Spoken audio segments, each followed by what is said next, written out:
አንድ ሰው አንዲትን ከምርኮ የተገኘች ሴት ለእርሷ ገንዘብ ከፍለው ሚስት ማድረግ ይችላል፣ ማጫዋን ሰጥቶት ማለት ነው። ባጭሩ ማለት ነው። ባጭሩ ማለት አይደለም፣ እሱ ውሸት ነው። አሁን የተናገርከው ተፍሲሩ እንኳን እንደዛ አይልም። የማንን ተፍሲር ላንብብልህ? ስለሚስት አያወራም። በገንዘብ ከፍለ ሴቶች ጋር ስለመተኛት ነው እያወራ ያለው። ወይም ዛሬ ላይ ገላቸውን ሸጠው የሚያድሩቶቻችን፣ አንዴ ስማኝ፣ ገላቸውን ሸጠው የሚያድሩቶቻችን አሉ አይደለ? አንድ ወንድ መጥቶ ከፍሏቸው ነው የሚገናኘው። ያ ወንድ አሁንም ከፈለገ ሌላ ሴት ጋር ብር ከፍሎ ይገናኛል። ተፍሲሩን አንብበሃል? ማጫ ማለት ማህሪ ማለት ምንድን ነው በእስልምና? አይደለም ማጫ፣ ይሄ ስለሚስት እያወራ አይደለም፣ ስለ ትዳር እያወራ አይደለም። በገንዘብ ሰተህ ከነሱ ጋር ግንኙነት አድርገህ ከሴቷ ጋር ተኛና ገንዘብን ሰተህ ከዛ ትለያለህ ከሷ። ከዛ ደግሞ ከሌላ ሴት ጋር ገንዘብን ትከፍላለህ፣ ትተኛለህ። ከዛ ከሆነ ጊዜ በኋላ ከአንድ ከሶስት ጋር ቀን በኋላ ደግሞ ትለያለህ ማለት ነው። ላሳይህ፣ እንደውም ይኸው ማህሪ ማለት ምንድን ነው ታዲያ? እንደዛ ከሆነ ላሳይህ። ሲጀመር አረብኛው መህር ይላል። አረብኛ ትችላለህ? ማህሪ ምንድን ነው? ማህሪ ምንድን ነው? መህር አይልም እኮ አረብኛው መህር ይላል። አረብኛ ትችላለህ? ንካ ነው በቃ እንትን ማለት ነው አይልም። እና እንስማው፣ ላሰማ። እሺ የቱ ጋራ ነው መህር የሚለው በአረብኛ? አሳየኝ።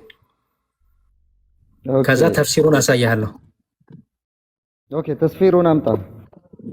አረብኛውን አሳየኛ። ቁርአኑ ላይ መህር የሚል እንጂ ወንድሜ ማህር ብለዋል አይደል? እዚህ ላይ ትርጉም አረብኛውን አሳየኝ። አረብኛውን አሳየኝ። ይሄው አረብኛው ላይ መህር ቁርአኑ ባለኛ አይደል? እሱን አሳየኝ። አራ እንደሚወጣ አርጉ ይገባችሁ። ረበስማ እሺ ተፍሲሩን ላሳይ። ጥሩ እሺ።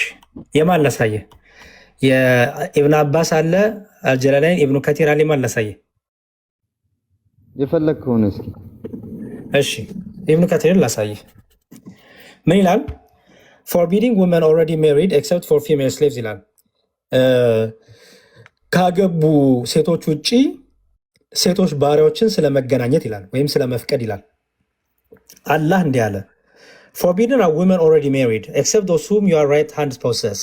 ካገቡ ሴቶች በስተቀር በባርነት የያዛቸዋቸውን ሴቶች ተገናኟቸው።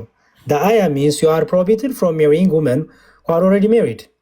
አያ አንቀጽ የወረደበት ምክንያት ምንድነው? ያገቡ ሴቶችን እንዳይገናኙ። ኦኬ except those whom your right hand possess፣ በባርነት ከያዛቸው ሴቶች በስተቀር። ኦኬ for you are allowed such women after making sure they are not pregnant። አየው እርጉዝ አለመሆናቸውን እስካረጋገጥ ድረስ ከነሱ ጋራ ግንኙነት ማለት ተፈቀደላችሁ ይላል። ኢማም አህመድ recorded that Abu Said al-Qurri said we captured some women from the eras of Awas who were already married። በጦርነት ጊዜ ከማረኳቸው ሴቶች ውስጥ ኦልሬዲ ያገቡ ሴቶችን አገኙ። and we dislike having sexual relationship with them because they are already had a husband። ከነሱ ጋራ ግንኙነት ያደረጉ ፈልገው ግን ማድረግ አልፈለጉም። ለምን? ባለቤት ስላላቸው። so we are asked the prophet። ስለዚህ መሐመድን ጠየቅ ነው ምን ይሻላል አለ ይላል። እሺ ከዛ ምን አለ መሐመድ? also forbidden are women already married except those whom your right hand possess። መሐመድ ናቸው ያገቡትን ሴቶች እንዳትነኩ፣ ባሪያዎች ሴቶች ግን ያላገቡ ሴቶች ግን በባርነት ያዛቸዋቸውን ግን ከነሱ ጋራ ተፈቅዶላቸዋል አላቸው። constantly we had sexual relation with these women። this is the wording collected by አልተርሚዲ አነሲ ያለ ይናገራል ማለት ነው። ወይም ሳይ እና ሰሂህ አልሃስ ስቴትመንት ይላል። this has Allah ordained for you means the provision was ordained for you by Allah, therefore adhere to Allah's book, do not transgender his set limits and adhere to his legislation and decree ይላል። ከዛ ኦኬ እሺ ይሄው so with those among them whom you have enjoyed የተደሰታችሁባቸውን ወይ ደግሞ የረካችሁባቸውን ወይ ደግሞ የተጠቀማችሁባቸውን give them their required due። አየው ገንዘባቸውን ክፈሏቸው means enjoy them sexually። አየው በወሲብ ተደሰቱባቸው። surrender to them their rightful downs as compensation። ለወሲብ እርካታችሁ ለነሱ የሚያስፈልጋቸውን ካሳ ክፈሏቸው። in other ayah Allah said አላህ በሌላ አንቀጽ ደግሞ ይሄን አለ ይላል። ስለዚህ እየተናገረ ያለው ምንድነው መሰለ? በገንዘብ ራስን ካረካ በኋላ ስሜትን ካረካ በኋላ ስሜትን ስላረካህባት ነው ብር የምከፍላት እንጂ ሚስት ስለሆነች አይደለም። አንድም ቦታ ላይ አግባቸውና አይልም የሚለው ስሜትን ያረካባት ያው enjoy them sexually ይላል። አየው ኦኬ አሁን ቆይ አሁን እዚህ ላይ ነው እንትን የሚጠይቀው ምንድነው? አንደኛ እዚህ ክፍል ላይ ዝሙት የሚባል ነገር የለም። ሁለተኛ ደግሞ ባል ከሚስት ጋራ ይተኛል፣ ገንዘብም ከፍሎ ነው የሚያገባው። እንደ እስልምና ገንዘብ ከፍሎ ነው የሚያገባው። እስቲ ስለ ሚስት አሁን ያነበብኩት ውስጥ ሚስት እነዚህን ባሪያዎች ሚስት አድርጋችሁ አገባችሁ የሚል አሳየኝ። የለም እኮ የሚለው እኮ ይኸውልህ ተጠቀሙባቸው። ለምን? ለስሜት ማርኪያ ነው የሚለው። enjoy them sexually ስሜታችሁን አርኩባቸው። enjoy them sexually ነው የሚለው። ለማድረግ ነው ሚስት ምን ለማድረግ ነው? ምኑ ሚስት ስለሚስት አይደለም የሚያወራው ወንድሜ። ለምሳሌ አንተ ለአንድ እህት ገሏን ሸጣ የምታድር እህት ጋር ሄደህ የምተኛው ለምንድን ነው? ስሜትን ለማርካት አይደል? ወዳት አይደለም አይደል? ነው አይገናኝማ። ማህሪ ይገናኛል። እዚህ ጋር ሚስት አይልማ። ሚስት የሚል ስጠኝ አግቧቸው እኮ የሚል ነገር የለም። ሚስት እኮ ሞላ መጠቀስ የለበትም አለበት እንጂ እንዴ። ሚስት ካልሆነች በገንዘብ ተጠቀምባት ከተባልክ ሚስት አይደለችም ማለት ነው። ቁርአኑ እኮ ቃል በቃል የሚለው በገንዘብ የተጠቀምክባትን ነው የሚለው። ሚስት ደግሞ መጠቀሚያ አይደለችም። እንዴት መጠቀሚያ አይደለችም እንዴ? መጠቀሚያ ናት። አዎ ሚስት መጠቀሚያ ናት ለአንተ እንዴ? ሚስት ሰው ለምንድን ነው የሚያገባው? ሚስት ነው አራቶ ለአንተ እኔ ሚስቴን ማገው ለመጠቀም አይደለም፣ በገንዘብ አይደለም፣ ብር ክፍያት አይደለም። የምተኛው እኔ ከሷ ጋር ማጫት ትጥላለህ ወይስ አሰጥም? ብር ክፍያት አይደለም የምተኛው ነው። ማጫ ይከፈላል ወይስ አይከፈልም? ይሄ እኮ ለመገናኘት ነው ወንድሜ፣ ለማጫ አይደለም፣ ለመገናኘት ነው ብር የሚከፈለው። እና ያ ነው እኮ ማጫ ተብሏል እኮ እንዴ። ለምሳሌ አንተ በእስልምናው አንድ ሴትን አጨ እየሰማኝ ነው? አዎ። እንዳጨ ትተኛለህ ከሷ ጋር ወይስ አታገባት? ያው ማግባት የሚባለው ነገር በጊዜው የመጣ ነው እንጂ ኧረ በል ወንድሜ ይሄ እዚህ ጋር ቆይ፣ በዚህ መልኩ እናደርገው ወንድም አለም። እዚህ ጋር ብር የሚከፈላት ለሴቷ ለምንድን ነው ብር የሚከፈላት? እሷ ያው ሴት ናት። እሷ የሚከፈልበት ምክንያት አብረው ስለሚተኙ ስለሚጠቀምባት አይደለ? የተጠቀመባት ስሜት ማርኪያ ስለሆነ ስሜቱን ስላረካ ተጠቅሞባታልና ብር ይከፍላታል ማለት ነው አይደል? አዎ በጣም ጥሩ። ስለዚህ በገንዘቡ ስሜቱን እያረካ ስሜቱን ካስደሰተ በኋላ ለተኛት ሴት ብር ይከፍላል ማለት ነው። ይከፍላል። ሁሉም ሰው ይከፍላል እኮ በክርስትናም አለ እኮ። አይ እንደዛ የለም ወንድሜ። እኔ ክርስቲያን ነኝ። እኔ ከሚስቴ ጋር በተኛው ቁጥር ብር አልከፍላትም። ምክንያቱም ሚስቴ ብር እየከፈልኳት ገላዋን ሸጣ የምታድር አይደለችም ሚስቴ። እንደዛ ከሆነማ ሌላም ቤት ሄጄ ሌላም ሴት ጋር ሄጄ ብሬን እከፍልና ተኛና ስሜቴን ካረካ በኋላ ብር እከፍላለሁ ማለት ነው። ኖ ማጫ ትሰጣለህ፣ ከዛ ወርቅ ትገዛልታለህ። ከዛ ስለ ወርቅ አወራም ይሄ ወንድሜ፣ ስለ ማጫ ማለት እያወራ ያለው ስለ ማጫ ሳይሆን ተጠቀምባትና ወይም ስሜትን አርካባትና ይሄው እዚህ ጋር ምን እንደሚል ሴክሹዋል የስሜትን አርካባትና ስሜትን ካረካ በኋላ ለስሜት ላረካበት ገንዘብ ስጣት ነው የሚለው እንጂ አግብታሃት አይልም። ሚስትህ አይደለችም የሚላለን አይደለችም። አዎ ምክንያቱም ይሄው ይላል እኮ ይሄው እዚህ ጋር ከወሳየው ተፍሲሩ ምን ይላል? ያው ማግባት መተኛት የሌለ ጥያቄያቸው እናግባ አይደለም። አስተውል። ወደ መሐመድ መቶ የጠየቁት ሚስት ፈልገናል አይደለም፣ መተኛት ፈለጉ፣ ስሜታቸው ማርካት ፈለጉ። ስለዚህ ሊተኙ ሲፈልጉ ሳያዩ የሆኑ ሴቶች ያዙ። እነዛ ሴቶች ደግሞ ኦልሬዲ ያገቡ ናቸው። ስለዚህ መሐመድ ጋር መቶ ጠየቁ። ግንኙነት ማድረግ ፈልገን ነበር፣ ስሜታችንን ማርካት ፈልገን ነበር አሉ። ግን ያገኘናቸው ሴቶች በምርኮ ያዝናቸው ሴቶች አሉ። እነዛ ሴቶች ኦልሬዲ ያገቡ ናቸው አሉት። አይ እነሱ እንዳትነኩ ባል ስላላቸው አለ። ሌሎች ግን ባሪያ ሆኖ ያዛችኋቸውን በቀኝ ልጆቻቸውን ባሪያ ሆኖቻው ለእናንተ በገንዘባችሁ ከፍላችሁ ስሜታችሁን አድኩ ነው እንጂ ገንዘባችሁን እየከፈላችሁ አግባችሁ አላለም። መሐመድ ያለው ምንድን ነው? ስሜታችሁን ማርካት ከፈለጋችሁ ገንዘብ ካረካችሁ በኋላ ገንዘብ ስጧቸው ነው ያለው እንጂ አግባቸው አይልም። መህር ወይ ደግሞ ምንድነው ኒካ ሰሩላቸው አይደለም የሚለው። መህርን ክፈል ማለት እኛ እንደዛ ነው የምንረዳው። ኦኬ በቃ አንተ ተፍሲሩ አይልም። አንተ እየተጋጨህ እኮ ከአባቶች ጋር ተፍሲሩን እኮ ቅድም እኮ ገልጿል እኮ። ተፍሲሩን ከፈለክ ይኸው ተፍሲሩን እኮ ከፍቼልሃለሁ እኮ። አዎ አንተም አንብበሃል፣ በትክክል አንብበሃል። ምንም እዚህ ላይ ዝሙትን መስራት የሚያሳይ አይደለም። በቃ ችግር የለውም። አንተ ትልቁ ነገር መሰለው ወንድም አለም አስነብቤ ያለው መቀበል አለመቀበል ያንተ ፋንታ ነው። እስልምና ግን አንተ የሚለውን አይደግፍም። እያወራ ያለው ይሄው ኢንጆይ ዘም ሴክሹዋሊ ነው የሚለው። በስሜታችሁን ተወጡባቸው፣ ስሜታችሁን አርኩባቸው፣ ከዛ በኋላ ሰረንደር ቱ ዘም ዜር ራይትፉል ዳውሪስ አስ ኮምፐንሴሽን ኢናዘር አያ ይላል። ከዛ በኋላ ስሜታችሁን ካረካችሁ በኋላ ፍራንካቸውን ስጧቸው ነው የሚለው። ዝቅ ብዬ ላንብብል። ምን ይላል? አይልም ወንድሜ፣ እስቲ ባልና ሚስት የሚል አምጣልኝ፣ ስጠኝ ማስረጃ። ባልና ሚስት መሆናቸውን የምናውቀው ማጫጣል ስላለው ነው እኮ። አይልም፣ ማጫ አይደለም። ይሄ ለተኛበት ነው እየከፈለ ያለው። ማህሪ ስጥ እያለ ለተኛበት ነው እየከፈለ ያለው፣ ለማጫ አይደለም ወንድሜ። እኔ አሁን ወደ እኔ ጥያቄ ልግባ። በቃ አንተ እንደሱ ይሻልሃል። ጥሩ ጥያቄ ምንድን ነው? አንተ ልክ እንደኔ ጥቅስ ተጠይቀኝ። ጠቅሼ ነው የምጠይቀህ። አንደኛ ቆሮንቶስ 6:19 አንደኛ ቆሮንቶስ 18 ምዕራፍ 18 የለውም። አንደኛ ቆሮንቶስ ምዕራፍ 18 የለውም። 19 አለው። ምዕራፍ 18 ከሌለው እንዴት 19 ይኖረዋል? አንደኛ ቆሮንቶስ ምዕራፍ 6 አልኩ እኮ።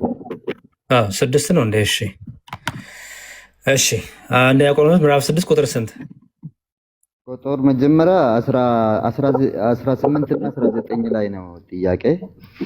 እሺ ከዝሙት ሽሹ፣ ላንብብልህ። ከዝሙት ሽሹ፣ ሰው የሚያደርገውን ኃጢአት ሁሉ ከስጋ ውጪ ነው። ዝሙትን የሚሰራ ግን በገዛ ስጋ ላይ ኃጢአትን ይሰራል። ወይስ ስጋችሁ ከእግዚአብሔር የተቀበላችሁት በእናንተ የሚኖረው የመንፈስ ቅዱስ ቤተ መቅደስ እንደሆነ አታውቁምን? በዋጋ ተገዝታችኋልና ለራሳችሁ አይደላችሁም። ስለዚህ በስጋችሁ እግዚአብሔርን አክብሩ ይላል። አሜን። ጥያቄ ምንድን ነው? ኦኬ እኔ ጥያቄ ስጋችሁ ከእግዚአብሔር የተቀበላችሁት በእናንተ የሚኖረው የመንፈስ ቅዱስ ቤተ መቅደስ ነው ይላል አይደል? ጥያቄ ምንድን ነው ወንድሜ? ስጋው ዝሙት የማይሰሩበት ስጋ ማለት ሊት እንዴት ቤተ መቅደስ የመንፈስ ቅዱስ ቤተ መቅደስ ምንድን? እስቲ ጥያቄህን በደንብ አርቲኩሌት አድርገው። በደንብ ጥያቄን ጠይቅ ፕሊዝ። ቁጥር 19 ላይ ቁጥር 18 ላይ ስጋችሁ ከእግዚአብሔር የተቀበላችሁት በእናንተ የሚኖረው የመንፈስ ቅዱስ ቤተ መቅደስ እንደሆነ ታውቁ ምን ይላል? አሁን ብሎ ሜንሽን እያደረገ ያለው ስለ ስጋ ሲገልጽ ቁጥር 18 ላይ ዝሙት የሚሰራ በገዛ ስጋ ኃጢአትን ይሰራል አለ። ስጋ ማለት አሁን ልጅ መሆኑን አሳየን። በኋላ እስቲ አንዴ ማይክሮፎኑን አስተካክለው ፕሊዝ። ጥያቄህንም እንዲሰማ እየሆንኩኝ አይደለም። እውነቱን ለመናገር ለምንድን ነው ኢርፎን የማትነቅለው? ኤርፎን የለም እኮ ወይ ጉድ! እንትን ስልክህ ማለት ነው ከቂጡ ጋር ያዝ አታድርገው፣ ወገቡን ያዘው። ሌላ አንተ ተጠቀሚ ቃላት ምን አይነት ነገር ነው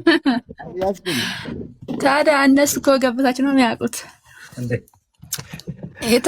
የተጠቀማችሁበት እያለ መህር እያለ እየተረጎመ ወይ ዘንድሮ።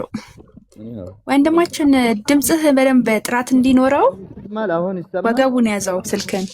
አሁን ይሰማል? እሺ አሁን ጥሩ ነው። ቀጥል። ጥሩ ከሆነ አንደኛ ቆሮንቶስ ምዕራፍ 6 ቁጥር 18 እስከ 19 ድረስ እንዲህ የሚል ሐሳብ እናገኛለን። ስጋችሁ ከእግዚአብሔር የተቀበላችሁት በእናንተ የሚኖረው የመንፈስ ቅዱስ ቤተ መቅደስ እንደሆነ አታውቁምን ይላል። ይሄ ስጋ ምንድነው ከተባለ በስጋችሁ ከእግዚአብሔር በስጋችሁ እግዚአብሔርን አክብሩ የሚል አለ። ዝሙትን የሚሰራ በገዛ ስጋ ላይ ይሰራል የሚል አለ። ስለዚህ ስጋ ቀጥታ ምንድነው እዚህ ክፍል ላይ ብልት ነው ይላል። ታዲያ ብልት ከሆነ ለምን የመንፈስ ቅዱስ ማደሪያ ነው ለምን አለ? ቤተ መቅደስ ነው ለምን አለ? እሺ መልካም። እሺ እንግዲህ ከገባኝ በጣም እየተነፋነፈ ነው፣ ግን ላስረዳ። ምንድነው የሚለው? ከዝሙት ሽሹ ይላል። ኦኬ፣ ከዝሙት ሽሹ፣ ከዝሙት ራቁ ይላል። ሰው የሚያደርገው ኃጢአት ሁሉ ከስጋ ውጪ ነው። ዝሙት የሚሰራ ግን በገዛ ስጋው ላይ ኃጢአትን ይሰራል ይላል። አስተውል። ለምሳሌ አንድ ሰው ሲሰርቅ አለ አይደለ ወንድሜ? ለምሳሌ አንድ ሰው ሰረቀ፣ ሌባ አለ፣ የሚሰርቅ ሰው አለ ልበል አይደል? የሚሰርቅ ሰውና የሚዘሙት ሰው ሁለቱም ኃጢአትን የሰሩት አይደል? ግን የሚዘሙተው ሰው ከሴት ጋር ተኝቶ የስጋ ግንኙነት አድርጎ ከሴቷ ስጋና የሱ ስጋ ተገናኝቶ የሚደረግ ነው አይደለ? ስርቆት ግን ከሌላ ስጋ ጋር የምታደርገው ግንኙነት ነው አይደለም። እቃ መውሰድ ነው፣ መስረቅ ነው አይደለ? ርቦ ሊሆን ይችላል። ለምሳሌ ምግብ ልሰጥ ትችላለህ፣ ቸግሮ ገንዘብ ልሰጥ ትችላለህ። እዚህ ጋር ግን እየተባለው መጀመሪያ ከዝሙት ነው። አየኸው? ዝሙት በስጋ ከምታደርገው ነው። በስጋ ከምታደርገው ከኃጢአት ሁሉ የስጋ ግንኙነት ከአንድ ሰው ሰውነት ጋር ከስጋ ጋር እየተገናኘ የምታደርገው ኃጢአት ዝሙት ብቻ ነው አይደለ? ሌላው ኃጢአት ከሌላ ስጋ ጋር እየተገናኘ የምታደርገው አይደለም ማለት።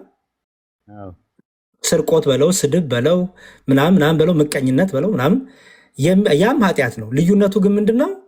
ይሄ ዝሙት የሚሰራ ሰው በስጋው ነው የሚሰራው። ይኸው በገዛ ስጋው ላይ ነው የሚሰራው። ለምን? ምን ያደርጋል ማለት ነው?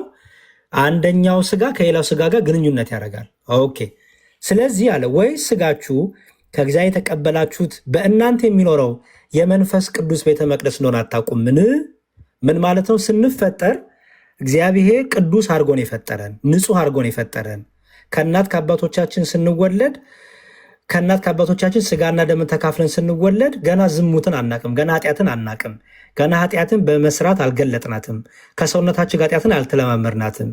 ንጹህ ሆናችሁ የመንፈስ ቅዱስ ማደሪያ ናችሁ። መንፈስ ቅዱስ ሲባል ቅዱስ የሆነ የእግዚአብሔር መንፈስ። ምክንያቱም በመጽሐፍ ቅዱስ የእኛ የክርስቲያኖች ሰውነት ቅዱስ ማደሪያ ይባላል፣ የተቀደሰ ማደሪያ ይባላል።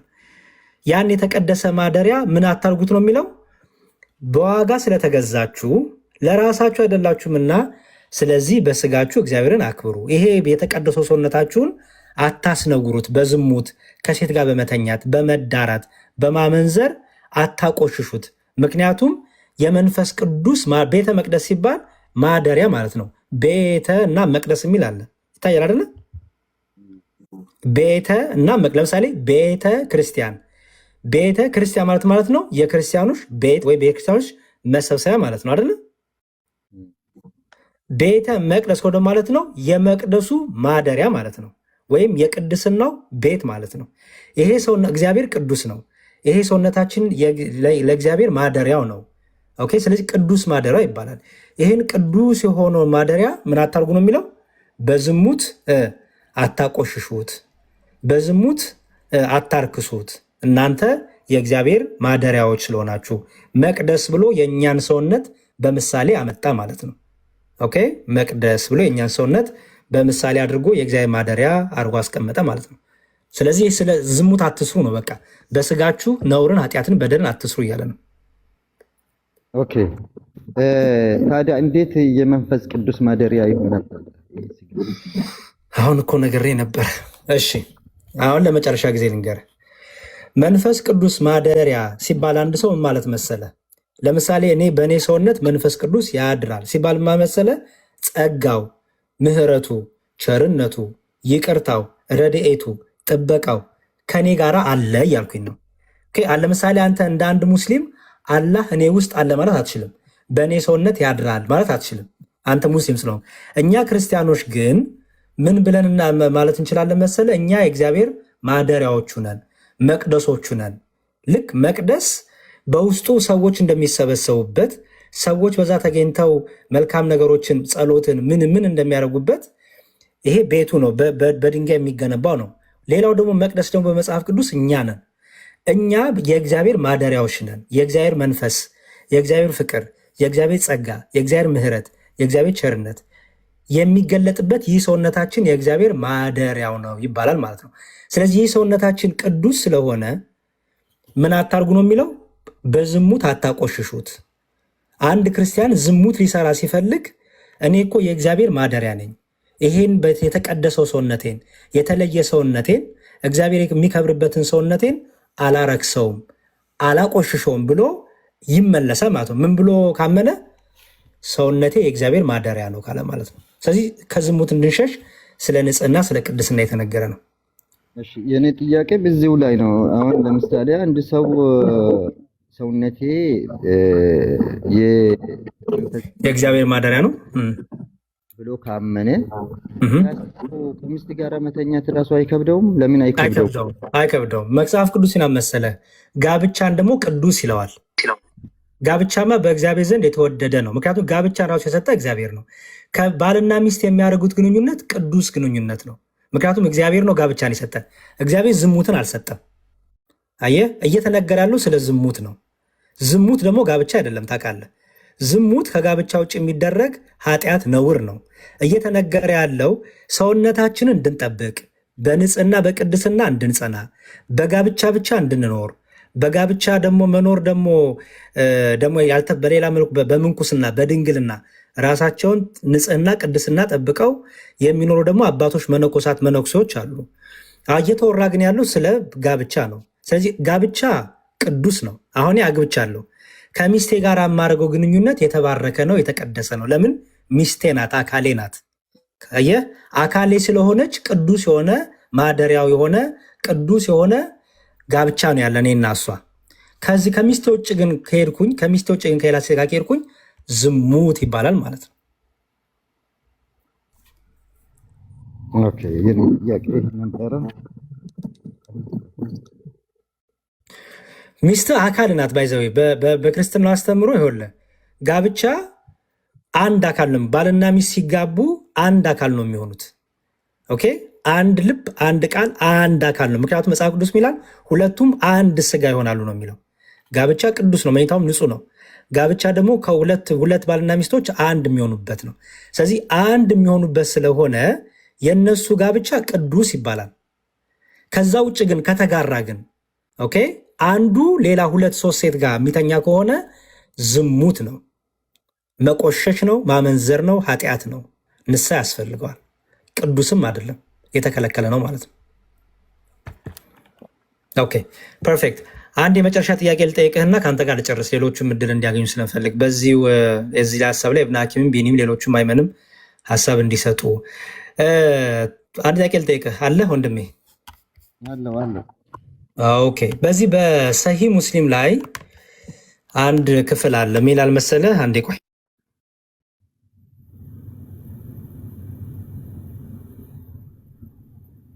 እሺ ኦኬ ሰሂ ሙስሊም 856 ኤ። እሺ እዚህ ሰሂ ሙስሊም 856 ኤ ላይ እንዲህ ይላል the book of prayer ይላል። የእናንተ የጸሎት ቀን መቼ ነው? የሙስሊሞች ጁማ አርብ ነው አይደል? የክርስቲያኖች መቼ ነው? የክርስቲያኖች ቅዳሜና እሑድ ነው። የአይሁዶች ቅዳሜ ነው። የክርስቲያኖች ደግሞ እሑድ ነው አይደል? ያው ታውቃለህ፣ በኢትዮጵያ ሰንበት ቅዳሴ እያልን ስንሄድ ታውቃለህ አይደል? እሺ ይሄንን ማን ነው ቅዳሜና እሑድን ለክርስቲያኖችና ለአይሁዶች የሰጠ ማን ነው? ራሳቸው ናቸው ወይስ አላህን የሰጣቸው?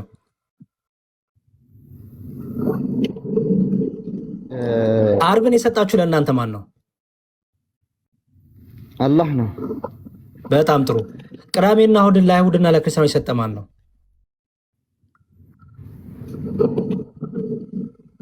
እኔ እሱን የሚያውቀው ነገር የለም። አላህ ቢሰጥ ስህተት ነው ወይስ ትክክል ነው?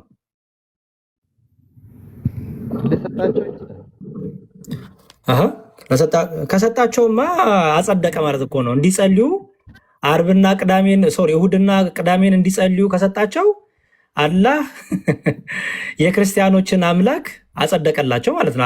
እንዲያውም ተቀበላቸው ማለት ነው። ላሳየ። ስለዚህ እናንተ መታችሁ ክርስቲያን የሚባል እምነት የለም ክርስቲያን የሚባል አይታወቅም ሁሉም ሙስሊም ነው ካላችሁ ከአላህ ጋር ትጋጫላችሁ። እንዲህ ይላል አንብብልህ ሐዲሱን the book of prayers of Friday ይላል chapter this ummah has been guided Friday ይላል። እሺ it's narrated by Abu Huraira and Huraira that messenger of Allah said አቡ ሁረይራ እንደዘገበው የአላህ መልእክተኛ እንዲህ አለ። ሰሂህ ሙስሊም 856 ኤ ላይ ነው ያለው። እሺ የሐዲሱ ደግሞ ደይፍ እንዳትለኝም ሙስሊም ነው የሙስሊም ሰሂህ ሙስሊም ነው። ኦኬ it was Friday from which Allah diverted those who were before us ይላል for the Jewish ይላል okay ለአይሁዶች the day set aside for prayers was Sabbath ወይም Saturday ወይም ሰባተኛዋ ቀን ማለት ናት። የትኛዋ ቀን ማለት ናት? ከእሁድ እስከ አርብ ከዛ ቅዳሜ 7ኛዋ ቀን ይኸው ለአይሁዶች ይላል። ለአይሁዶች የጸሎት ቀን መቼ ሰጣቸው አላህ? መቼን? 7ኛውን ቀን ወይም ሳተርዴን ቅዳሜን። ከእሁድ እስከ አርብ 6 ቀን 7ኛው ቀን ቅዳሜ ሰንበትምላት ማለት ነው። and for Christians ይላል it was Sunday ይላል። አየኸው ለክርስቲያኖች ደግሞ እሁድ ነው ይላል።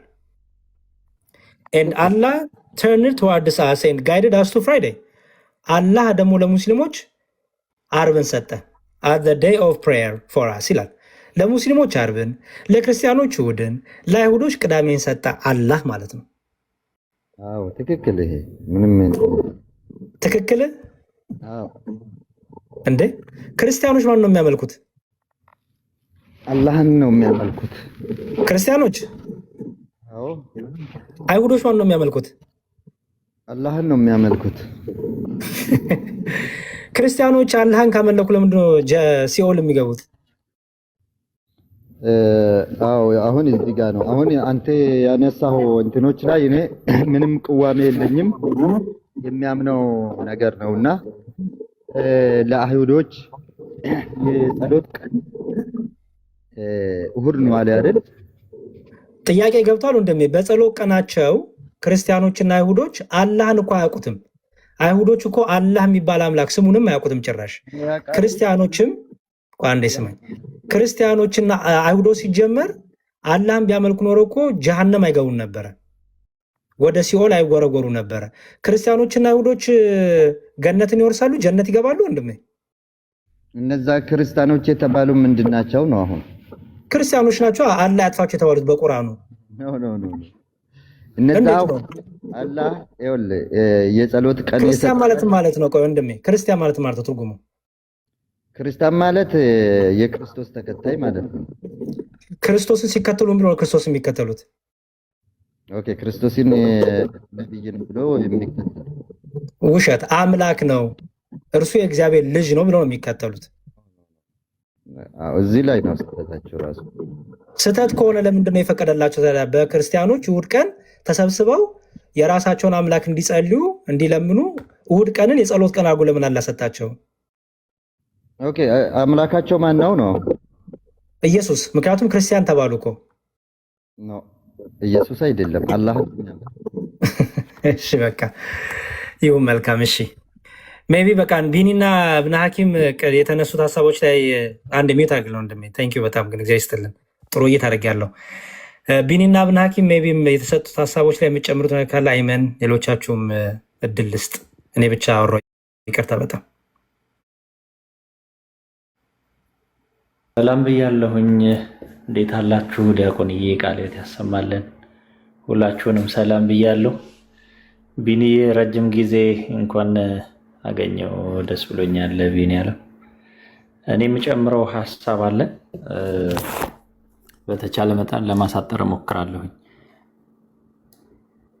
መጀመሪያ የተነሳው የመደፈርና ተያያዥ የሆነ ሀሳብ ላይ ወንድሜን ብጠይቀው ደስ ይለኛል። አይ ቲንክ ትሩዝ መሰለኝ አይደል ሲያወራ የነበረው?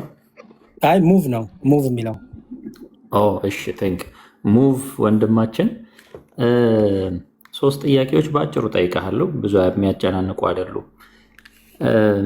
ያቺ ተደፍራ ከዛ በኋላ 50 ሰቅል ኦር ሳምቲንግ ላይክ ዛት ከፍሎ እንዲያገባት ያስገድዳል መጽሐፍ ቅዱስ። ይሄ ትክክል አይደለም ብለህ ታምናለህ ወንድሜ?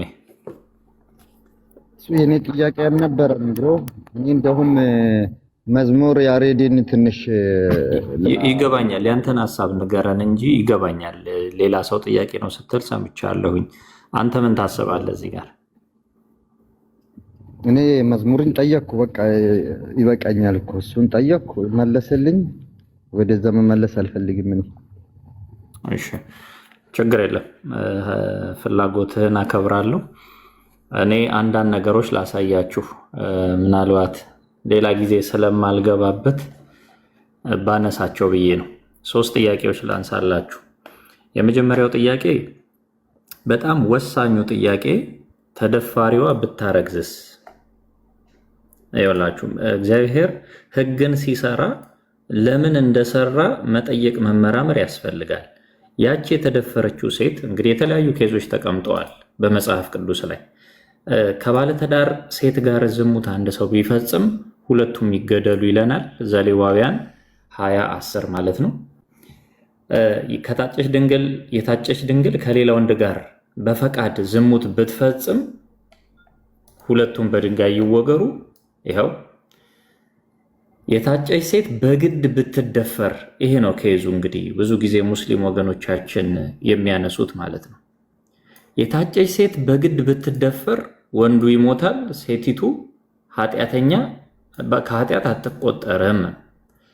በተጨማሪ ተመልክተዋል። የታጨች ከሆነ ነው ከላይኛው ይቅርታ፣ በጣም የታጨች ሲሆን ነው። ይሄን አይደለም ጥያቄያቸው። ያልታጨች ድንግል ነው። የታጨች ድንግል ኦልሬዲ ታጭታለች፣ የሰው ነች። ይህንን እስልምናው ኮንሲደር አያደርገውም፣ ጭራሹ ነው አያስበውም። ሁሉ መታጨት አለመታጨት ትርጉም እንደሌለው አድርጎ ነው የሚያልፈው። ያልታጨች ድንግል ከወንድ ጋር እንግዲህ ብትገናኝ ይኸው የሞት ቅጣት አይጠቅስም። ወንዱ የጋብቻ ዋጋ ይከፍላል ማለት ነው፣ ካሳ ይከፍላል። የጋብቻ ግዴታም ይኖራል ማለት ነው። ይሄኛውን ሐሳብ እንያዝ።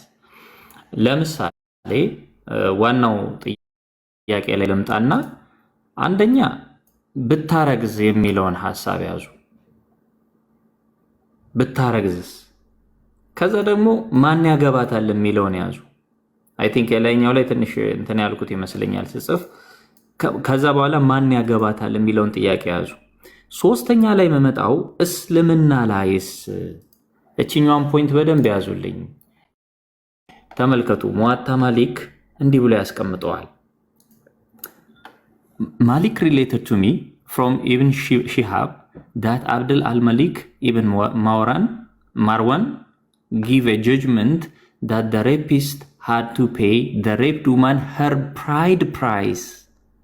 አያችሁ፣ በተመሳሳይ ኬዝ ላይ በእስልምናው ምን ብሎ ያስቀምጣል? ኩረጃ ስለሆነ ሁሉንም በነገራችን ላይ ኩረጃ ነው ሞስት ኦፍ ኢት ከኦሪት እንደምታውቁት ከአይሁዳውያን ሕግ ከመጽሐፍ ቅዱስ ከተለያዩ እንትኖች የተኮረጀ ነው። ሙዋታ ማሊክ ምን ብሎ ያስቀምጣል? ይኸው ይክፈል ብሎ ያስቀምጣል። በነገራችን ላይ ከታች ያለው ላይ በደንብ እዩት። ዋናው ከታች ስለሆነ ነፃ ወንድ ይላል። ማነው ነፃ ሴት ሆና ብትደፈር he must pay the bride price of the like of her ይላል። ምን ይክፈል? የብራይድ ፕራይሱን ይክፈል ይላል። ይሄንን ደግሞ በፊቅ ደረጃ ወርዳችሁ ብታዩት ምን ብሎ የሚያስቀምጠው ነው? መህር አልሚትል ብሎ ያስቀምጠዋል። በነገራችን ላይ እኛ ጋር ሲመጡ ስለማያውቁት ግራ ስለሚገባቸው ይሄ ምንድነው? ለምንድነው እንደዚህ የሚሆነው? በቃ በ50 እንትን በምን ወዘተ ይላሉ ማለት ነው። ግን ይኸው መሐመድ እሱንም ኮርጇል። የእሱም ሱሃባዎችና ተከታዮች መዛቦች እሱን ኮረጃው አስቀምጠዋል። መህር አልሚትል ይከፈላል። ይሄ ማለት ካሳ ማለት ነው በቃ። እንዲሁም አንዳንዶቹ መዝሃቦች ደግሞ ምን ብለው ያስቀምጣሉ? አርሽ አልባቃራ የሚባለው ለድንግልናዋ ማለት ነው። በሌላ ቋንቋ በቃ ባጭሩ ለድንግልናዋ ክፍያ ደግሞ ያስቀምጣል ማለት ነው። ስለዚህ ከፍሎ ማለፍ ይችላል ነው የእስልምናው ሕግ። ቁርአን ላይም አለ የ24 ሁለት ይመስለኛል። ለምሳሌ ዝሙት የሰሩ ካሉ ተገርፎ ይለፍ ይላል ይሄኛው። ስለዚህ ስፔሲፊክ የሚያወራ አይደለም። ሐዲሱ ላይ ደግሞ መሐመድ ያነሳው ጋር ስትሄዱ ደግሞ የሚያስቀምጠው እንግዲህ ከፍለው እንዲያልፉ ነው፣ ሌላ ነገር የለውም። ከፍለው የሚያልፉ ከሆነ ይሄ ሰውዬ ደጋግሞ ላለመድፈሩ ምን ዋስትና አለው? ደጋግሞ ዝሙት ላለመስራቱ ምን ዋስትና አለ? በቃ ከፍሎ ያልፋል። አንድ ባለ ሀብት መጥቶ እየከፈለ ያልፋል ማለት ነው። እና ምንም በእስልምናው ሳይድ ያለው ይህንን ከመኮረጁም አልፎ ለደፋሪዎች ገንዘብ እስካላቸው ድረስ እንደፈለጉ እንዲሆኑ ደፍረው እንደፈለጉ እንዲያልፉ ፈቃድ የሚሰጥ እስልምናው። ሁለተኛ ዝሙትም የሚሰሩ ካሉ እንደዛው ማለት ነው። እንደዛው እንደውም ከበድ ካለ እኮ 100 ግርፋት ነው ብሎ የሚያስቀምጠው እንጂ እኮ ሌላ የለውም። እና ከዛ ያለፈ ሲሆን ልክ ከመጽሐፍ ቅዱሱ የኮረጀው አለ ከአባት ጋር ከእናት ጋር ይገናኝ የሚለውን ቀጥታ ይኸው ማስረጃ የምትሉ ካላችሁ ይኸው የእያንዳንዱ እዚህ ጋር አስቀምጬላችኋለሁ። እነዚህን ቼክ ማድረግ ትችላላችሁ። እና እችን ለማንሳት ነው። እስልምናው ላይ ሲሄድ ብዙ ጊዜ የክርስትናውን ስለምንመልሰው አይገባቸውም። እስልምናው ላይ ስንሄድ ግን የባሰ ቅርቃር ውስጥ ነው የሚከታቸው ለማለት ነው። ቴንኪዩ ቃሎት ያሰማልን በድጋሚ ዲያቆን ቢኒ ያለክ ሐሳብ ከመቀጠሌ በፊት ሰላም ብያለሁ። መጀመሪያ እብን ሐኪም ቢኒ ዲያቆን ሁላችሁንም ሰላም ብያለሁ። ሐሳብ ካለህ ቀጥልና ቀጥላለሁ። እሺ ቢኒ ሲመቸው እንትን ይላል። ያ አብዛኛውን እንትን ብለውታል። ዲያቆን የያዙት ፓርት ላይ ቃሎት ያሰማልን ብያለሁ። በጣም አሪፍ ቅርቃር ውስጥ ነው የከተቱት። ምክንያቱም እንደ እስልምናው አካሄድ ከሆነ እነሱ ዝሙት ብለው የሚረዱት መንገድ በጣም የተለያየ ነው፣ ከኛ ጋር በጣም የተራራቀ ነው። ኢቨን ህገ ልቦናችን ላይ ራሱ ሊደርሱ አይችሉም፣ አይደለም በመጽሐፍት ደረጃ ማለት ነው። ያ ሱራ 4:24 ላይ በግልጽ ተቀምጧል። መመለስ ካልፈለጉ በስተቀር ወይም ማወቅ ካልፈለጉ በስተቀር በገንዘብ ሄደህ ምንድነው መህር የሚለው ባይዘው በአማርኛው በቅንፍ የገባ እንጂ አረበኛ ላይ የለም። አረበኛ ላይ ስለሌለ ይሄን ነገር ብታዩትና ቼክ ብታረጉት መልካም ነው ብዬ አስባለሁ። እና ገንዘብ ሰጣችሁ መገናኘት እንደምትችሉ ኢቭን ለሴት ልጅ ያስቀመጠው በጣም የተለያየ ሐዲሳት ላይ የተለያየ የቁርአን ክፍል ላይ ለምሳሌ 24:4 ላይ አንድ ሴት ስለ ዝሙት ያስቀመጠው ባሏ ቢዘሙትባት ሂዳ ብትከሰው ባሏን ወደ ኡስታዙ ጋር ማለት ነው 4 ምስክሮች ከሌሉ 80 ግርፋት ይግረፏት ነው የሚለው። ስለዚህ 80 ግርፋት ትገረፋታለሽ ማለት ነው። 4 ምስክር ይሁን መርፌና ክር ሆኖ ካላየ ማለት ነው። በዛ ልክ ነው የእስልምና አስተምሮ ለሴት ልጅ አለው ማለት ነው። እና 304ም በተመሳሳይ ቡሃሪ ላይ እንዲሁም ደግሞ ሙስሊም 222 ላይ ምን ይላል? አብዛኞቹ ሴቶች የሲኦል ናቸው ብሎ ያስቀምጣቸዋል። ሴት ልጅ ምን አረገች በዚህ ልክ እንትን የምትለው የምትሸማቀቀው የምትሰቃየው በእስልምና ማለት ነው። ስለዚህ በዚህ ልክ ነው። ኢቭን ሸሪዓ እኛ ሀገር ተግባራዊነት ቢኖረው ባይዘው በጣም ከባድ ነው የሚሆነው። በጣም ከባድ ነው የሚሆነው። ለምን እንደ ሌሎቹ ሀገር ነው የሚሆነው። አይኗን ብቻ የምታሳየው እየተገረፈች ነው የምትሄደው። እስልምና ይታወቃል በሌላው ዓለም ላይ። እኛ ሀገር ምንድነው አንድ ሃይማኖትም አለ ኦርቶዶክስ የሚባል ኦርቶዶክስ ስለሆነ ማለት ነው ሃይማኖት ኦርቶዶክስ ስላለ እንደገና ደግሞ ከኦርቶዶክስ ደግሞ የወጡ ባህሎች ስላሉ ሼም ስለሚይዛቸው ይሄን ነገር አይተገበሩትም። ያም ስላለ ያም ስለተጨመረ እንጂ ሸሪዓ ይተግበር ቢባል እኛ ሀገር ላይ በጣም ከባድ ነው የሚሆነው ለሴት ልጅ አንኖርም እዚህ ሀገር መኖር አትችልም። በዛ ልክ ያዙትና ሙስሊሞች ያው ቁርአን ቅዠት ነው፣ ከቅዠቱ ውጡ። ቅዠት ምስል ማስረጃ አለኝ። እሺ ዝም ብዬ አይደለም፣ ራሱ ላይ ነው የመሰከረው ቁርአን ሱራ 5:21 ላይ የህልሞች ቅዠት ነው ይለዋል። እና ከዛ ቅዠቱ ውጡ። ጌታ አምላክ ጌታ ኢየሱስ እውነተኛውን መንገድ ያብራላችሁ፣ በቅድስና የምትመላለሱበትን ጊዜ ያቅርብላችሁ። የኔ ሐሳብ ይሄ ነው። የተለየ ሐሳብ የለኝም ከእናንተ።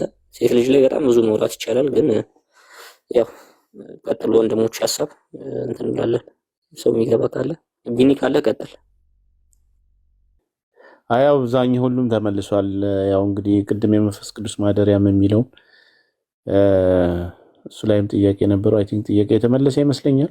የመንፈስ ቅዱስ ማደሪያ ሰው መልካም ሲሰራ መንፈስ ቅዱስ በሱ ላይ ያድራል። መንፈስ ቅዱስ ጸጋው በሱ ላይ ያድራል፣ መንፈስ ቅዱስም ያድራል። እንግዲህ መጽሐፍ ነው የሚለው እናንተ የቤተ መቅደስ የመንፈስ ቅዱስ ቤተ መቅደስ ናቸው ወይም የመንፈስ ቅዱስ ማደሪያ ነን። መልካምን የሚያሰራን እሱ ነው፣ ወደ በጎ የሚወስደን ማለት ነው። እንዲሁ ደግሞ መጥፎ ስንሰራ ደግሞ የሰይጣን ማደሪያ እንሆናለን ማለት ነው። እንደዛ ሲባል ቅድም እንዴት ነው ምናምን መንፈስ ቅዱስ መንፈስ ነው፣ ኦኬ፣ አካላዊ አይደለም። እኛ ላይ ያድራል ሲባል መቼም አካላዊ ብለህ እንዳታስብ፣ አካል አይደለም መንፈስ ስለሆነ ማለት ነው። ስለዚህ መንፈስ ቅዱስ ያድራል፣ መልካም ያሰራናል፣ በመልካም ሁሉ እንድንኖር በዛ እንድንመላለስ የሚረዳን እሱ ነው፣ መንፈስ ቅዱስ ነው። ሐዋርያትን ይረዳ ማለት ነው። እውነት ይገልጻል ተብሏል።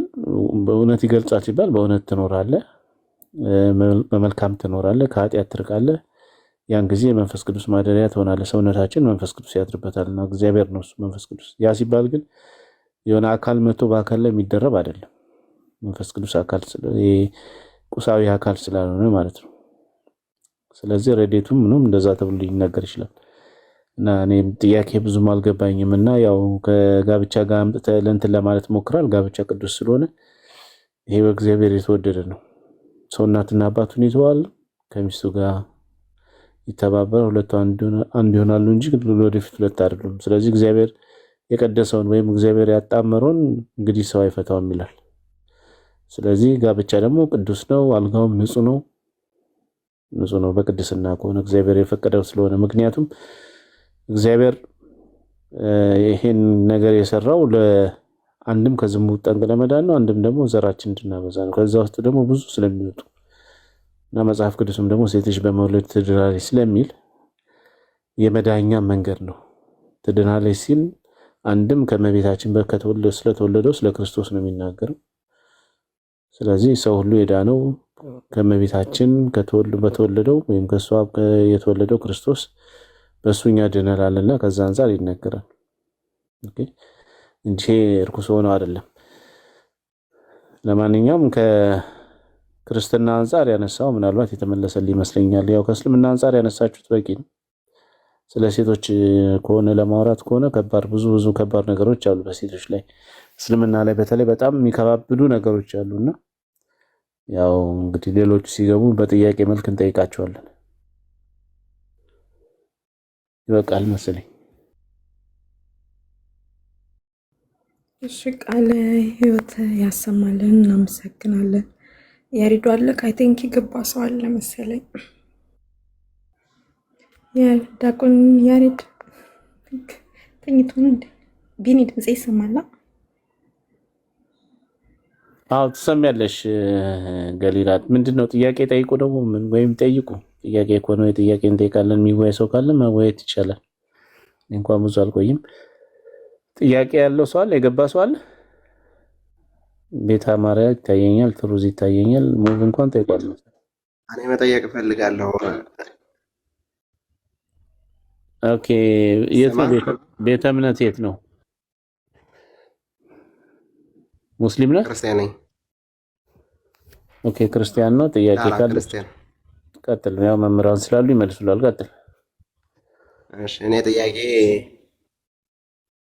ጥያቄ አሁን ምሳሌ በመላእክቶች በኩል ነው። ድንግል ማርያም አሁን አንዳንድ መዝሙሮች አሉ። ድንግል ማርያም ማሪኝና ልሄድ ምናምን የሚል መዝሙር ማለት ነው። እና ይህንን መሐሪ አንድ አምላክ ኢየሱስ ክርስቶስ ነው፣ እግዚአብሔር ነው። እና እነሱ ይምራሉ ወይ? ሚካኤል ገብርኤል ይምራሉ ወይ ነው። በማሪኝና ልግባ ቤቴ የሚል መዝሙር አለ። እውነትን ነው። እሺ ስለዚህ ቅዱሳን መላእክት እመቤታችንን ጨምሮ ይምራሉ። አሁን ምሳሌ ሚካኤል አዎ እሺ መልካም ጥሩ ትክክል። አዎ ይምራሉ። እንደሚያማልዱ አምናለሁ። አዎ ይምራሉ። ቆይ ልነግርህ ነው በደንብ። ይኸው ቅዱሳን ይምራሉ። እመቤታችን ቅድስት ድንግል ማርያም አሁን ምሕረትን ትሰጣለች። ያ ማለት ግን እመቤታችን ቅድስት ድንግል ማርያም ከራሷ ታደርጋለች እያልን አይደለም። በተሰጣት ጸጋ ነው። ለምሳሌ ቆይ አንድ ነገር ልንገር እስቲ። ለምሳሌ እንደው በምድራዊ ነገር እንደው ዶክተር ያድንሃል ሄዳውን ሆስፒታል ብትሄድ ዶክተር አዳነኝ ልትል ትችላለህ አይደለ? ተመርምረ ምናምን ሄደ ሐኪም ቤት ምናምን ምህረት ይሰጣል። ከስጋዬ በሽታ ፈውስ ታገኛለህ አይደል? በዶክተር ስለዚህ አሁን ስትጠይቅ ምናልባት ዶክተር አዳኒ ልትል ትችላለህ አይደል?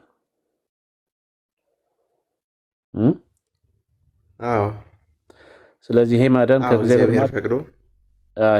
ከእግዚአብሔር ማዳን ጋር ይቀላቀልም ማለት ይቀላቀላል። ያው እግዚአብሔር ሰበብ አድርጎልኝ ነው እንጂ ዳንኩት ያው በዶክተሩ እንትን ብቻ አይደለም። ገባኝ። ግን እግዚአብሔር ሰበብ ቢያደርግ አክቹዋሊ ዶክተሩ አድነዋል አይደለ? ለምሳሌ ዶክተር መርምሮ በሽታን አውቆ ለበሽታ መድኃኒት ሰጥቶ በሱ የተነሳ ልትድን ትችላለህ። ግን አሁን ችግር የለም እኮ አሁን ዶክተር ያድነኛል ይባላል እኮ በሰበብም ቢሆን ሊያድንህ ይችላል። ያ ማለት ግን የእግዚአብሔር ማዳንና የዶክተር ማዳን አንድ ነው ብለህ ልትል አትችልም አይደል? እግዚአብሔር ፈቃድ ነው የሚደረገው። እሱ ትክክል ነው። ያለ እግዚአብሔር ፈቃድ ምንም የሚሆን። ስለዚህ እኛም እመቤታችን ቅድስት ድንግል ማርያም አድኝን ስንል ከእግዚአብሔር ፈቃድ ውጭ አይደለም። ሲጀመር ቅድስት ድንግል ማርያምም ሆነ መላእክቶች የሚሰሩት በእግዚአብሔር ኃይል ነው የሚሰሩት። ማንኛውንም ነገር ግን በተሰጣቸው ጸጋ ያድናሉ። ለምሳሌ የእግዚአብሔር መልአክ ያድናል ተብሎ ተነግሯል በመጽሐፍ ቅዱስ ላይ። የእግዚአብሔር መልአክ በሚፈሩት ሰዎች ዙሪያ ይሰፍራል ያድናቸዋልም ተብሎ አይ ቲንክ ዘጸአት 23 ላይ ሆን እንደዛ አካባቢ አለ። ጥቅሱን ላወጣል ይችላል። ያ ሲባል ግን ያ መልአክ ከእግዚአብሔር በተለየ ሌላ ኃይል በራሱ ኃይል ያድናል እያልን አይደለም። እግዚአብሔር በሰጣቸው ቃል ኪዳን ያድናሉ። ማዳኑ የእግዚአብሔር ነው። እነሱ ግን ምክንያት ያደርጋቸዋል ማለት ነው እግዚአብሔር። ስለዚህ እንደዚህ አይነት ነገሮች አሁን መጽሐፍ ቅዱስ ላይ ልታገኝ ትችላለህ። ቅዱስ ጳውሎስ አዳነ ተብሎ ተጽፎ ልታገኝ ትችላለህ። ቅዱስ ጴጥሮስም እንደዚህ ተነግሯል። በጥላቸው ኢቭን አይደለም በሌላ ቅዱስ ጴጥሮስ በጥላው አዳነ ተብሎ ተጽፏል። ቅዱስ ጳውሎስ ደግሞ በጨርቁ። ግን የቅዱስ ጳውሎስ ማዳን ከእግዚአብሔር የተለየ አይደለም ነው። ኦኬ እንደዛ ተብሎ ሲባል እግዚአብሔርን ባማከለ እኔ አሁን ለምሳሌ እሱማ ልክ ነህ እኮ ሰውም ሊያድነኝ ለራሱ ይችላል። ግን ማረኝ ስል እኔ አሁን ኢየሱስ ክርስቶስን ማረኝ ስለው ኃጢአቴን ተውልኝ ነው ወደ ሲኦል እንዳልወርድ ማለት ነው። ያ ሚካኤልን ልክ ተመሳሳይ ማሬ ብለው ኃጢአቴ ይወርዳሉ ነው ማለትማ እንደሚደርስልኝ በአደጋ ጊዜ ምናምን አለ። መዝሙር 33:7 ነው ቅድም። እሺ ለማንኛውም ምህረት ምናምን የሚባል ይሄ አጠቃላይ ከኃጢአት ስርየት ምናምን ሳይሆን ምህረት የሚባለው ከስጋ የፈውስ አንጻር ነው። ከዛ አንጻር ቢናገረው ከኃጢአት ማ ከሆነ ከእግዚአብሔር ውጭ የሚምር የለም። ኦኬ ከእግዚአብሔር ውጭ የሚምር የለም። ቅዱስ ሚካኤል ማረን ቢሉ ሰዎች እንኳን እንደዛ ብለው ቢሉ ስህተት አይደለም። ባይዘው ቢሉ ከስጋ የፈውስ ከሆነ እንደዛ ሊሉ ይችላሉ። ያ ግን ቀጥታ ቅዱስ ሚካኤል በራሱ ከእግዚአብሔር የተለየ ኃይል ኖሮት ራሱ በራሱ ያደርጋል ማለት አይደለም። ቅዱስ ሚካኤል በተሰጠው ጸጋና በተሰጠው ስልጣን መሰረት ያን ነገር ያደርጋል። ያ ማዳኑ ግን የእግዚአብሔር ነው። እሱ ግን ሰበብ ነው ማለት ነው። ወይም ደግሞ ምንድነው የሚባለው የተሰጣቸው ባይዘው ለቅዱሳን የተሰጣቸው ትላልቅ ጸጋዎች አሉ። እነዛ ጸጋዎች ይሰራሉ። ያን ጸጋ የሚሰጠው ደግሞ እግዚአብሔር ነው። ስለዚህ ቀጥታ ቢባልም አዳኙ ግን እግዚአብሔር ነው ማለት ነው። እነሱ ግን እንትን ስላሉ እግዚአብሔር ምንድነው ያን ነገር ስላደረጉ እንደዛ ቢባሉ እግዚአብሔር የሚከፋ አይደለም። በቅዱሳኑ እግዚአብሔር አይቀናምና፣ ምክንያቱም እነሱን ያከበረ ራሱ እግዚአብሔር ስለሆነ፣ ቅዱሳንን ያከበረው ራሱ እግዚአብሔር ስለሆነ አንደኛ በጸሎታቸው ነው ቀጥታ ማለት ነው። ያ ጸሎታቸው ደግሞ ወይም ደግሞ መጋደላቸው ደግሞ እግዚአብሔር የሚሰጣቸው ትልቅ ጸጋ አለ። በዛ ጸጋ መሰረት በዛ ቃል ኪዳን መሰረት ሊያድኑ ይችላሉ። ግን አዳኑ ሲባል ቀጥታ የማዳኑን አገልግሎት እግዚአብሔር ነው እንትን ያለው የሰራው ነው። ስህተት ይሆናል እንትን አይልም። ምህረት ሲባል ግን ምህረትን ሲያስቡ ግን ቀጥታ ከኃጢአት ስርየት ከሆነ ኃጢአቴን ይቅር በልኝ ምናምን ከሆነ ግን እንደዛ አይደለም። እንደዛ ትክክል አይደለም። ከኃጢአት ስርየት ከእግዚአብሔር ውጭ ኃጢአት ስርየት የሚሰጥ የለም። በእርግጥ ለካህናት የተሰጠ ትልቅ ስልጣን አለ። እነሱም ቢሆኑ እግዚአብሔር ይፍታ ነው የሚሉት። ያው መቼም ዮሐንስ ወንጌል ላይ የተቀመጠ አለ። በምድር ላይ ይቅር ያላችኋቸው በሰማይ ይቅር ይባላሉ፣ ያሰራችኋቸው ደግሞ በሰማይ ይታሰራሉ ብሎ ስልጣን ሰጥቷቸዋል ለካህናት ማለት ነው። ያም ሆነ ግን መጨረሻ ላይ ማሰሪያውን የሚጠቀም እንትን የሚለው በእግዚአብሔር ነው፣ በእግዚአብሔር ስም ነው። እነሱም ቢሆን ኦኬ እግዚአብሔር ይፍታ እግዚአብሔር ይሰር የሚሉት እነሱ ናቸው። ስለዚህ ይሄ ስልጣን ለሰው ልጆች የተሰጠውን ትልቅ ስልጣን ያሳያል፣ ለመላእክትም ለምንም። ያ ግን ከእግዚአብሔር ጸጋ ነው። እግዚአብሔር ለቅዱሳኑ የሰጠው ጸጋ ነው። እግዚአብሔር ደግሞ በጸጋው ስጦታው አይጸጸትም ወይም ደግሞ አይቀናም፣ በቅዱሳኑ እግዚአብሔር አይቀናም እና ያው ኃይሉ የእግዚአብሔር ስለሆነ ማዳኑ የእግዚአብሔር ስለሆነ እነሱ ግን እንዳልከው ምናልባት እንዲገባ ሰበብ ልትለው ትችላለህ። እንደዛ የሚለው ቃል ነው ባዘር ያደረገው ቢኒ ይቅርታ ወጣ ብዬ አይ ቲንክ እሱ መሰለኛ። ኦኬ እሺ አንድ ቃል ላሳየ እስቲ እና ትልቁ ላይ መሆን ይችል ይሆን ወይስ አልችልም? አልችልም። እሺ ቻልኩ። እሺ እሺ የሉቃስ ወንጌል ምዕራፍ 16 ይታያል። ቤተ አማራ ነው የምታወራው ቢኒ የነበረው እኔ ነኝ። ማ ቤተ አማራ የሚለው ነው? ሶሪ ይቅርታ። ቤተ አማራ። እሺ ከየት ቤተ እምነት ነው ወንድሜ? ኦርቶዶክስ ነኝ። ኦርቶዶክስ ነህ? እሺ የሉቃስ ወንጌል ምዕራፍ 16 ቁጥር 24 ላይ እንዲህ ይላል፣ እርሱም እየጮኸ አብርሃም አባት ሆይ ማረኝ፣ በዚህ ነበልባል እሰቃያለሁና የጣቱን ጫፍ በውሃ ነክሮ መላሴ እንዲያበርድልኝ አልዓዛርን ስደድልኝ አለ። ምን ማለት ነው? እንደ አንድ ኦርቶዶክሳዊ ከሆንክ ይሄ እንዴት ነው የምትረዳው? እኛ ኦርቶዶክሶች የምንረዳበት የራሳችን አስተምሮ አለን፣ መጽሐፍ ቅዱሳዊም አስተምሮ አለ። ኦርቶዶክስ ነኝ ስላልክ እንደ ኦርቶዶክስ ይሄን ምን ብለን ነው የምትረዳው? እኔ ኦርቶዶክስ እምነት ተከታይ ነኝ እንጂ እኔ እውቀት የለኝም። በነገራችን ስለ እውቀት እኮ አልጠየቅኩም እኮ ወንድም አለም። የጠየቅኩ ለምሳሌ በቤተ ክርስቲያን ውስጥ ይሄን ክፍል ሁላችንም እንረዳዋለን። አብርሃም ማረኝ እየተባለ ነው። ያ በሲኦል የነበረው ሰው አብርሃምን በሩቅ አይቶ አብርሃምን ማረኝ እያለው ነው። ስለዚህ እኛ ኦርቶዶክሲያን ስለምናውቀው ስለምንማረው ማለት እንደሆነ ይገባናል። አንተ ኦርቶዶክስ ከሆንክ ይሄን ክፍል ስታነበው እንዴት ነው የምትረዳው ነው ያልኩ። እኔ መጽሐፍ ቅዱስ የለኝም በእውነት አንብቤ አላውቅም። ኧረ እኔ ስለ መጽሐፍ ቅዱስ አልጠየቅኩም። ተው ግን ወንድም አለም አሁን እኮ አነበብኩልህ። ስታነበው እንዴት ነው የምትረዳው? ምክንያቱም ቅድም ማረኝ እንዴት ይባላል የሚል ነገሮች ስታነሳ ስለሰማው ነው። ሚካኤል ማረኝ፣ ገብርኤል ማረኝ እንዴት ይባላል ስትል ነበረ። ኦኬ ፐርፌክት፣ ችግር የለውም። እምነት ምንድን ያልኩ ለምንድን ነው ብዙ ጊዜ ጴንጤ የሆኑ ሰዎች ከኦርቶዶክስ ቤተ እምነት ውጭ ያሉ ሰዎች ሙስሊም ሆነ ጴንጤዎች እኛን ይነቅፉናል። ቅዱሳኑን ማሩኝ ትላላችሁ፣ ሚካኤልን ማሩኝ ትኛላችሁ እያሉ እኛን ይነቅፉናል፣ ይሰድቡናል። ኦርቶዶክስ የሆነ ሰው ማረኝ ሲል ምን ማለት እንደሆነ ያውቀዋል። ምክንያቱም መጽሐፍ ቅዱስ ላይ አብርሃምን ማረኝ ተብሎ ተጠይቋል፣ ተለምኗልና። አንተ ኦርቶዶክስ ነኝ ስላልከኝ ነው። አብርሃም አባቱ ማረኝ የሚለውን ንባብ እንዴት ነው የምትረዳው? እኮ እኔ እኮ ይሄ እኮ ስላልገባኝ እኮ ጥያቄ ያነሳሁት። ይህን ክፍልማ ስላልገባህ አይደለም ጥያቄ ያነሳው። ይህን ክፍልማ ገና አሁን እያነበብከው ነው ከኔ ጋር። ይህን ጥቅስ ጠቅሰህ ነበር የጠየቀው ጥያቄ። ይቅርታ ስላልሰማው ነው እኮ ማለት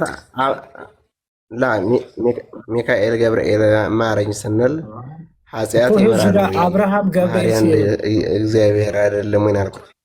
ገባኝ። አብርሃም ማረኝ ሲባል አብርሃም እግዚአብሔር ሆኖ ነው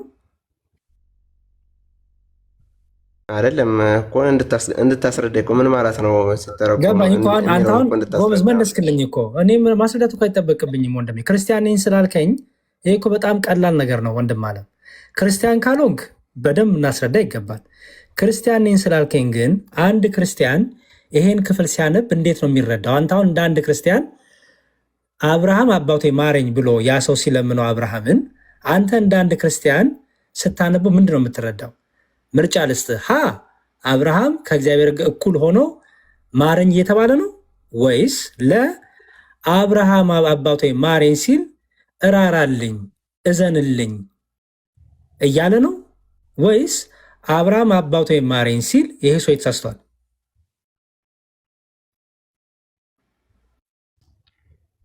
እኔ ከእግዚአብሔር እኩል ሆኖ አይደለም የሚመስለኝ። ጎበዝ ልክ እንደ ማማለድ ይመስለኛል። ይህን ጥያቄ በስነስርዓት እንዲመለስልኝ ማለት እኔ አሁን ጥያቄ ምንድን ነው? አንድ አሁን እሱን አብርሃምን አባት ወይ ማረኝ አልኩት። ምሳሌ ማረኝ ምለው እንዳይፈረድብኝ ነው። ያ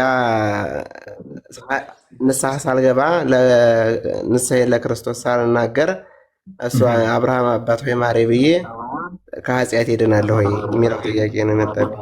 ንስሐ አሁን ኦኬ። ስለዚህ ኦርደሩን ማወቅ አለብን ማለት ነው። ይኸውልህ አንድ ነገር ልንገርህ። በመጀመሪያ ንስሐ ማለት ራሱ ኃጢአት ለምሳሌ አንተ ከሆንክ ንስሐ የምትገባው የመጀመሪያው ንስሐ የሚገባው ከራስ ጋር ነው።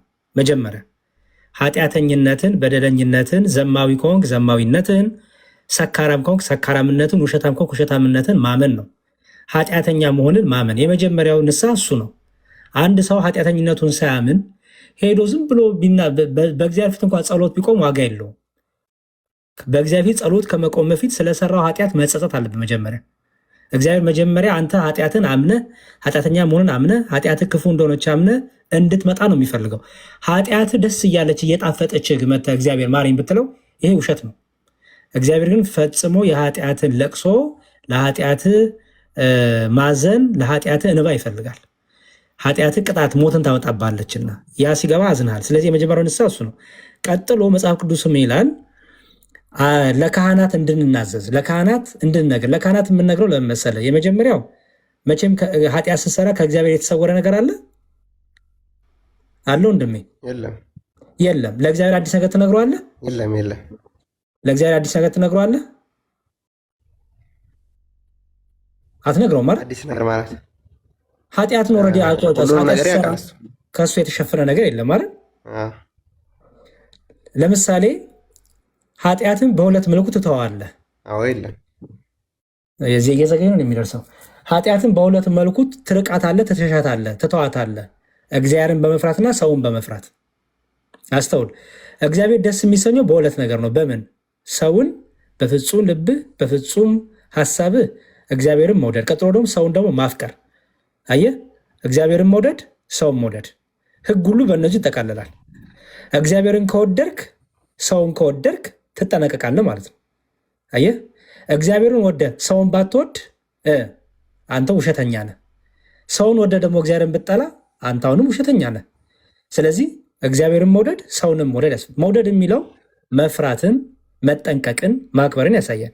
ካህናት አባቶቻችን ስለሆኑ ወደ እነሱ መተን ኃጢአታችንን ስንናዘዝ የኃጢአታችንን ክብደት የኃጢአታችንን ምን ያህል አስጨናቂ እንደሆነች ኃጢአት ምን ያህል እንደምታሸማቅቅ በደንብ እንዲገባን ያደርጋሉ ማለት ነው። ምክንያቱም ኃጢአት ታሰቅቃለች፣ ታሳፍራለች፣ ታሸማቃለች፣ ጎንበስ ታደርጋለች።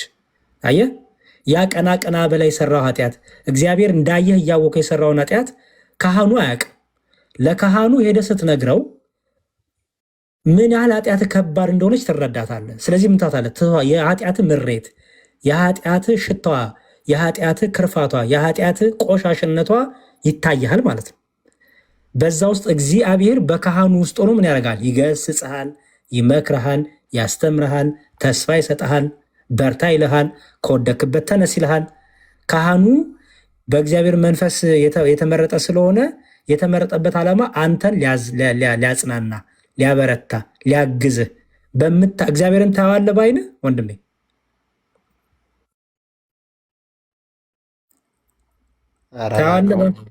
በዓይንህ በእግዚአብሔርን ግን በማን ውስጥ ታየዋለህ? በአባቶቻችን በወንድሞች አታየውም? በካህናት አታየውም? እግዚአብሔርን ታየዋለህ። አየህ። ስለዚህ እግዚአብሔር በካህናቱ በኩል ከኃጢአት ያነጻሃል፣ በካህናቱ በኩል ያጽናናሃል፣ በካህናቱ በኩል ያበረታሃል፣ በካህናቱ በኩል ሚስጥርን ይሸፍንልሃል። ለጓደኛ ኃጢአትን ብትነግረው ያሰራጭብሃል፣ ዩቲዩብ ይሰራብሃል፣ ብር ይሰራብሃል፣ ሜጋ ያደርግብሃል፣ ቲክቶክ ላይ ወጥቶ ጊፍት ይሰበስብብሃል። ለአንድ ካህን ግን አባቴ ደከምኩ ብትላቸው ሚስጥርን ይይዙልሃል። ለምን? አባትህ እረኛ ስለሆኑ ማለት ነው። ስለዚህ ንስሐ የሚለው እነዚህን ሁሉ የያዘ ነው ማለት ነው። ሰው በአጭሩ ማረኝ የሚለው አንድ ሰው ንስሐ ሳይገባ በኃጢአቱ ሳይጸጸት እግዚአብሔርን ዝም ብሎ ማረኝ ማረኝ ቢል ይሄ ውሸታምነት ነው። እግዚአብሔርን ደስ የሚያሰኘው ጾምና ጸሎት፣ ጸጸት የትኛው መሰለ? ከልብህ ሆነ የጴጥሮስ አይነት እንባ፣ ኃጢአተኝነትን በደኝነትን ማመን፣ ቀጥሎ ደግሞ ለንስሐ ለካህናት አባቶች መናዘዝ፣ ከዛ ደግሞ በሚስጥራቱ በቅዱስ ቁርባኑ በቀኖናው በእነዚህ ሁሉ አልፈ ለቅዱስ ቁርባን መብቃት። እነዚህ ሁሉ የኃጢአትን ስርየት የሚያሰጡ፣ ንስሐ ደግሞ ለኃጢአት ስርየት የምታጥብ ሆና ትረዳሃለች ማለት ነው። ስለዚህ በመጽሐፍ ቅዱስ ለቅዱሳን ማሩኝ ወይም ማረኝ የሚለው ሲነገር ጸልዩልኝ፣ አማሉኝ፣ አግዙኝ እንደማለት ነው። ለእግዚአብሔር ግን እግዚኦ መሐረነ ክርስቶስ ስንል ግን ምን እያልን ነው? ራሱኑ በባህሪ መሐሪ ነህ አንተ፣ በባህሪ ይቅር ባይ ነህ አንተው ይቅር በለን እያልን ነው። ድንግል ማርያምን ይቅር አስበይን ነው የምንላት፣ ለምኝልን ነው የምንላት፣ አስምሪን ነው የምንላት፣ ቅዱሳኑን አስምሩ ነው የምንላት፣ ሰአሉ ለነ ነው የምንላቸው። ለአየህ ክርስቶስን እግዚኦ መሐረነ እንለዋለን። ቅዱሳኑን ግን ሰአሉ ለነ፣ ሰአሊ ለነ፣ ሰአለ ለነ እያልን እንጠይቃቸዋለን። አየህ ለምኑልን፣ ለምኑልን፣ ለምኝልን እያልን ማለት ነው። ክርስቶስ ጋር ሲመጣ ግን አድርግልን፣ ፈጽምልን፣ ጸሎቴን ተቀበል፣ የቅዱሳኑን ጸሎት ስማ፣ ስለ እኔ ብለህ ስለ ቅዱሳኑ ብለህ ለእኔ የቀረበውን ጸሎት ልመና ተቀበል እያልን እንጸልያለን ማለት ነው።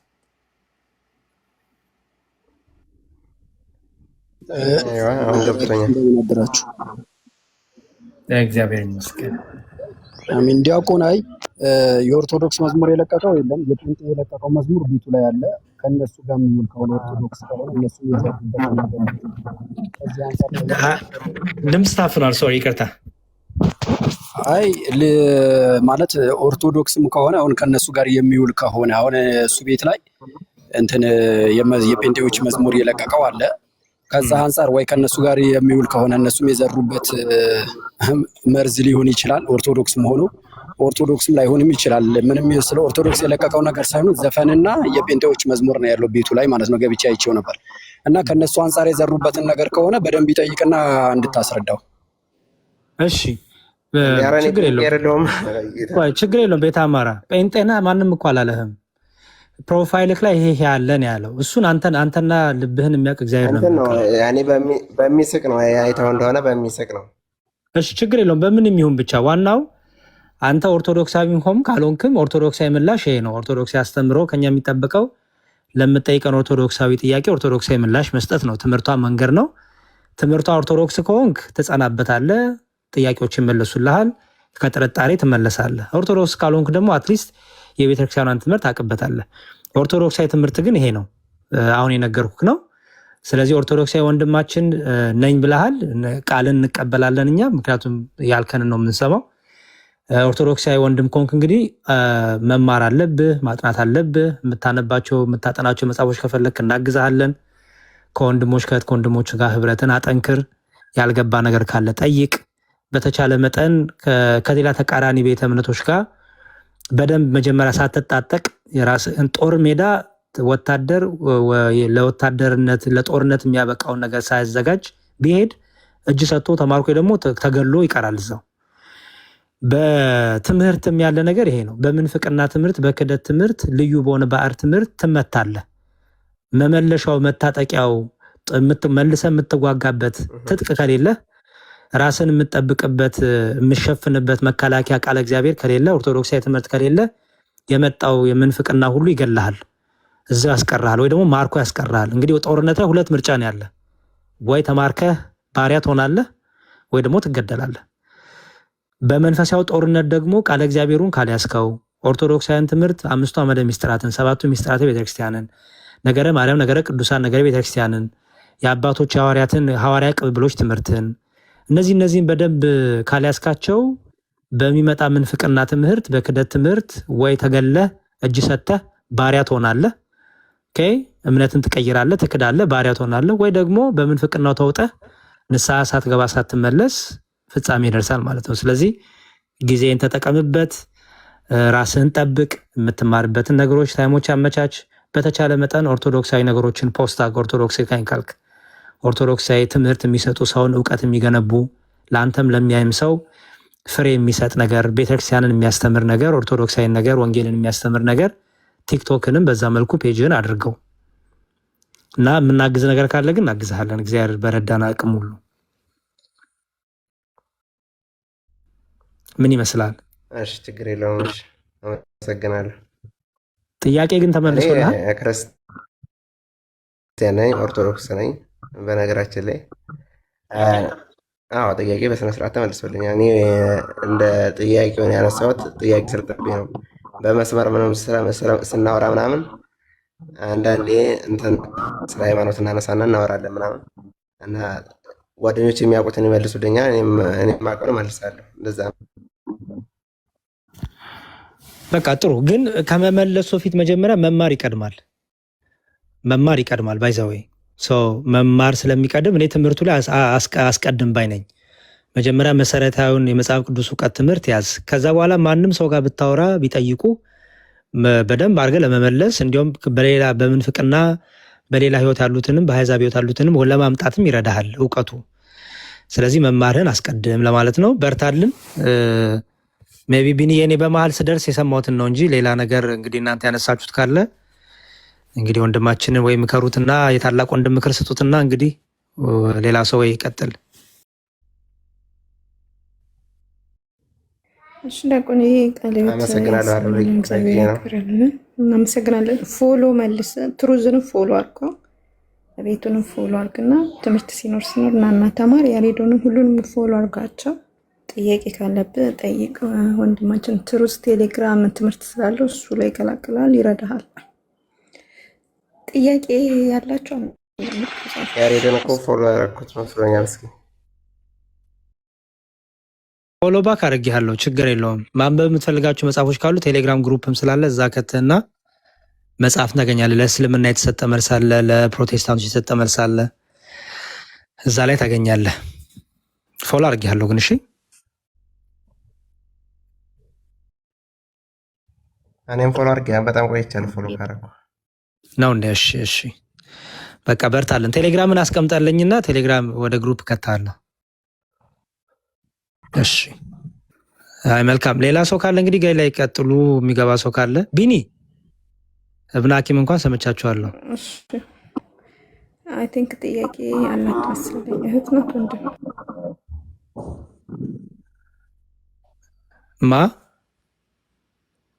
ታኦሪያ ሰላም ብያለሁ። ትሩዝ ሰላም ብያለሁ። ብሩክ ሰላም ናችሁ? እግዚአብሔር ይመስገን። ድምፅ አለ በጣም ፓይለቶች አውሮፕላን እያሽከረከራችሁ ድምፅ የሚረብሽ ስላለ አዎ ድጋሚ ላክ። ድምፅ ንፋስ ነገር አለ። አውሮፕላን መስታወት ዝቅ አድርጋችሁ የምትነዱ ፓይለቶች እሺ። የኢየሱስን ሃይማኖት የሆኑን እስልምናን ተቀበሉ ጀነትን ትገባላችሁና። ኢየሱስ ማለት መድኃኒት ማለት ነው እና እየመሰከራችሁ ነው። ሙስሊሞች ኢየሱስ እንቀበላለን ካላችሁ መድኃኒታችን እንቀበላለን እያላችሁ ነው። አሜን። ከፍራችኋል። ቶሎ ብላችሁ ሻሃዳ መያዝ አለባችሁ። ባይዛዊ ኢየሱስን እቀበላለሁ የሚል አብ አምላኬ ነው የሚል ሙስሊም ካለ ከፍሯል። ባይዛዊ ኦኬ። የሆነ ኡስታዝ አስቀምጣችሁ ነው መናገር ያለባችሁ ቶሎ ሻሃዳ እንድትይዙ ማለት ነው። እና ክርስቲያኖችን ያበሸቃችሁ የመሰላችሁ እኛ ደስ ነው የሚለን ኢየሱስ ካላችሁ መድኃኒት እያላችሁ ነው። መድኃኒቴ እያላችሁ ነው። ኢሳ ካላችሁ መብታችሁ ነው። ኢሳ የራሳችሁ መብት ነው። ኢየሱስ ካላችሁ ግን መድኃኒት ማለት ነው። ስለዚህ ቁርአናችሁ ላይም ኢየሱስ ብሎ አንድ ቦታ ተቀምጧል። ግዕዙን ወስዶ ማለት ነው። ቁርአኑ ኮርጆ በአማርኛ እና ቁርአናችሁ ላይ መድኃኒት የተባለ ኢየሱስ አለ ማለት ነው። ምክንያቱም ኢየሱስ ማለት መድኃኒት፣ አዳኝ፣ ፈዋሽ ማለት ነው። እና ቁርአናችሁ ራሱ እንዳለ አከፈራችሁ። እሺ ብሩክ ያለ አዎ ያለውበት ቦታ ነፋስ ስለሆነ ነው። በጣም ይቅርታ። ችግር የለውም። እኔ ለመጠየቅ የፈለኩት ያው መጽሐፍ ቅዱስ አፕሊኬሽን ስለምንጠቀም እኔ እንጃ ሁሉንም አያመጣልና አለ 80 አሐዱን አያመጣም ማለት በጽሁፍ 80 አሐዱ ብሎ ያመጣል፣ ግን ገብተህ ስታየው የሆነ ቦታ ላይ ያቆማል። አፕሊኬሽን አለ። እኔ ያሩን ነው በምን እንደማሳየ አላውቅም። አፕሊኬሽን አለ። አፕሊኬሽን ይጫናችኋላችሁ በመጽሐፍ ቅዱስን ታኦሪያ ወይ ሌሎቻችሁ እንትናም ለነገሩ የጳላዲዮስን አፕሊኬሽን እኮ ባይዘው ብትገዛ እሱም በጣም ነው የሚጠቅም። ጳላዲዮስም ጥሩ አፕሊኬሽን ሰርቷል። አዎ እሱ ለምን ያሰብኩ ነው መጽሐፍ ቅዱስን ጥናት ለማድረግ ግን ለምሳሌ እሱ ይረዳል። መጽሐፍ ለምሳሌ አሁን 24 ላይ ነው የሚያቆመው። አዎ አቁሞ ሳይሆን ቆይ በምን ታደርግ መሰለህ ዳውንሎድ አድርገውና አፕሊኬሽኑ የጫናችሁ አላችሁ። ካልሆነ ግን ዌብሳይት አለ ማሳየ ችግር የለም አሳየኝና ያንን ለማጥናት ፈልጌ ማለት ነው። ኦኬ እሺ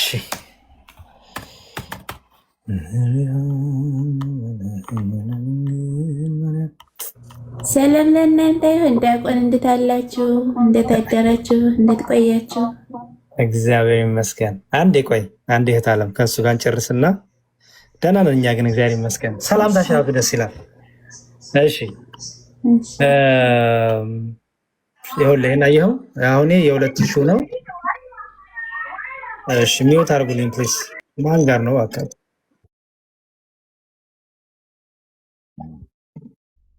ማን ጋር ነው? አውርቼዋለሁ። ያሬዶ አታስገቡ ሰው ሞዴሬተሮች ዝም ብላችሁ በጌታ። እሺ ይኸውልህ ይሄ የ2000 እትም ነው ሙሉ የያዘው ማለት ነው። እና ይኸው ኦሪት ዘሌዋውያን፣ ዘጸአት፣ ኢያሱ፣ ሄኖክ፣ ዕዝራ፣ ነህምያ፣ ጦቢት፣ ዮዲት፣ አስቴር፣ መቃብያን፣ ኢዮብ፣ ዳዊት፣ ምሳሌ፣ ተግሳጽ፣ መጽሐፈ ጥበብ፣ መጽሐፈ መክብብ፣ መኃልየ መኃልይ ዘሰሎሞን ብሎ ከተግሳጽ ላይ ያመጣልሃል። እና ይሄ እንትኑ ይሁን ያው ዌብሳይቱ ይሆንና አይዋ እሱን ስክሪንሻት ማድረግ ይቻላል። አርግ እንዴ ስልኩ በእጅ ኦኬ አድርጌዋለሁ። ሊንኩም አለ በአማርኛ እንደዛ ባይብል ምናምን ብዬ እንትን ባደረገው ሙሉ ነው ያመጣል ማለት ነው። ይኸውልህ ሊንክ አለ እዚህ። ይሄ የቴሌግራም ቻናል ነው። ጽዮን 1624 የሚል ይታያል። አይዋ ጽዮን 1624 ብለህ ኦርቶዶክስ ልክ ስትል ኦርቶዶክስ ተዋሕዶ እንወቅ የሚል ይመጣልሃል። ሰርች ስታደርገው ጽዮን 1624 ብለህ ቴሌግራም ላይ ሰርች አድርገው። ከዛ ስትጽፈው እንዲህ ብሎ ይመጣልሃል። አሳየቀው። ለምሳሌ ጽዮን 1624 አየው። ልክ ጽዮን 1624 ስትል ቆይ እንደዚህ ይመጣልሃል። አየው። ወይ ከፈለክ አትን ጨምረ አት የምትለዋን ወይ ደግሞ አት ሳትጨምር ጽዮን 1624 ብትል እንደዚህ ኦርቶዶክስ ተዋሕዶ እንወቅ ይላል። እሺ ችግር የለም። ከዛ ሰርች ስታደርገው ይመጣልሃል። እዚህ መጨረሻ ላይ አለልህ። ይኸውና መጽሐፉ የመጽሐፍ ቅዱሱ ሊንክ ስክሪንሾት አድርጌዋለሁ። ችግር የለም። ጥይት ነው እንደምታቀባብለው? ጩኸቱ ምንድን ነው? እሺ እና ይኸው እዚህ ጋር አለልህ። በቃ እዚህ ጋር ስትነካው እንዳለ መጽሐፉን ከዘፍጥረት ጀምሮ ያወጣልሃል ማለት ነው። እሺ አመሰግናለሁ ያሬዱ። እሺ በርታ ወንድሜ። እሺ በዚህ አጋጣሚ በጣም አከብራችሁ መወዳችሁ ወንድሞች ያሏችሁን በጣም አከብራችኋለሁ። በርቱ። በዚህ አገልግሎታችሁ እግዚአብሔር ይርዳችሁ። አሜን። ሁላችንም ይርዳን። አሜን። እሺ ወይ ታኦሪያም እያሳየክ ነው መሰለኛ ገስ። ቆይ እስኪ ታኦሪያ። አይ በቃ ዌብሳይቱ ይሻላል። እንትን ምንድን ነው እኔ አልመክርም ዲያቆን አልመክረውም። አፕሊኬሽን ማለት አፕሊኬሽን ይሄ አፕሊኬሽን የትኛውንም አፕሊኬሽን አብዛኞቹ እንትን ናቸው።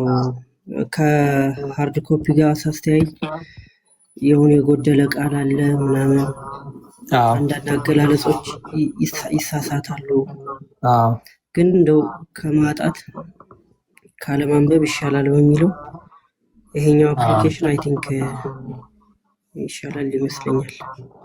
በተቻለ መጠን መጽሐፉን ብትገዛ ብታስመጣ መሆን የተሻለ ነው። አፕሊኬሽኑም እዚህ አማራጭ ያዝ። እኔም ደግሞ የሰጠው ዌብሳይት አለ።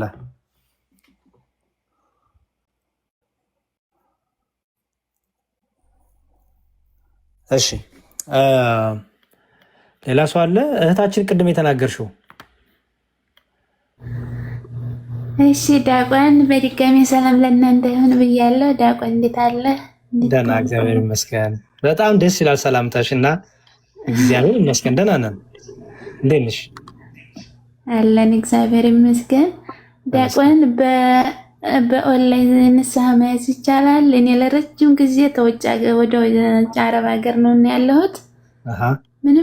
ምንም አይነት ነገር የለም፣ ግን ነፍስያ ግን እረፍት እያገኘች አይደለም። በጣም እየተጨነኩ ነው ያለሁት። ሰው ምንድነው? የት ሀገር ነው ያለሽው? ሳውዲ አረቢያ። ሳውዲ ቤተክርስቲያን የለም። በእርግጥ ትክክል። ሰው ምንድነው የምታደርጊው መሰለሽ? ቤተክርስቲያን ሚዩት አድርጊልኝ፣ ቆይ የሆነ ድምፅ ይደጋግማል። ቤተክርስቲያን ምንም አቅራቢያ የሌለው ሰው ምንም አባት የማያገኝ ሰው ለምሳሌ ልክ እንደ ሳውዲ ሀገር ያለ የሚኖር ሰው አጠገቡ አባት ማግኘት አይችልም። ቤተክርስቲያንም የለም። ስለዚህ ምንድነው ማድረግ ያለበት? ኢትዮጵያ ያሉ አባቶች ካሉ የሚያውቃቸው በቤተሰብ ያሉ የነሳ አባቶች ካሉ እንደዚህ የምታውቂያቸውን ሰዎች እንዲያገናኙች ታደርጊያለሽ። ከኛ አባት ጋር አትሊስት በስልክ ያለውን ነገር ህይወትሽን ያለውን ታማክራቸዋለሽ እንደ ልጅ።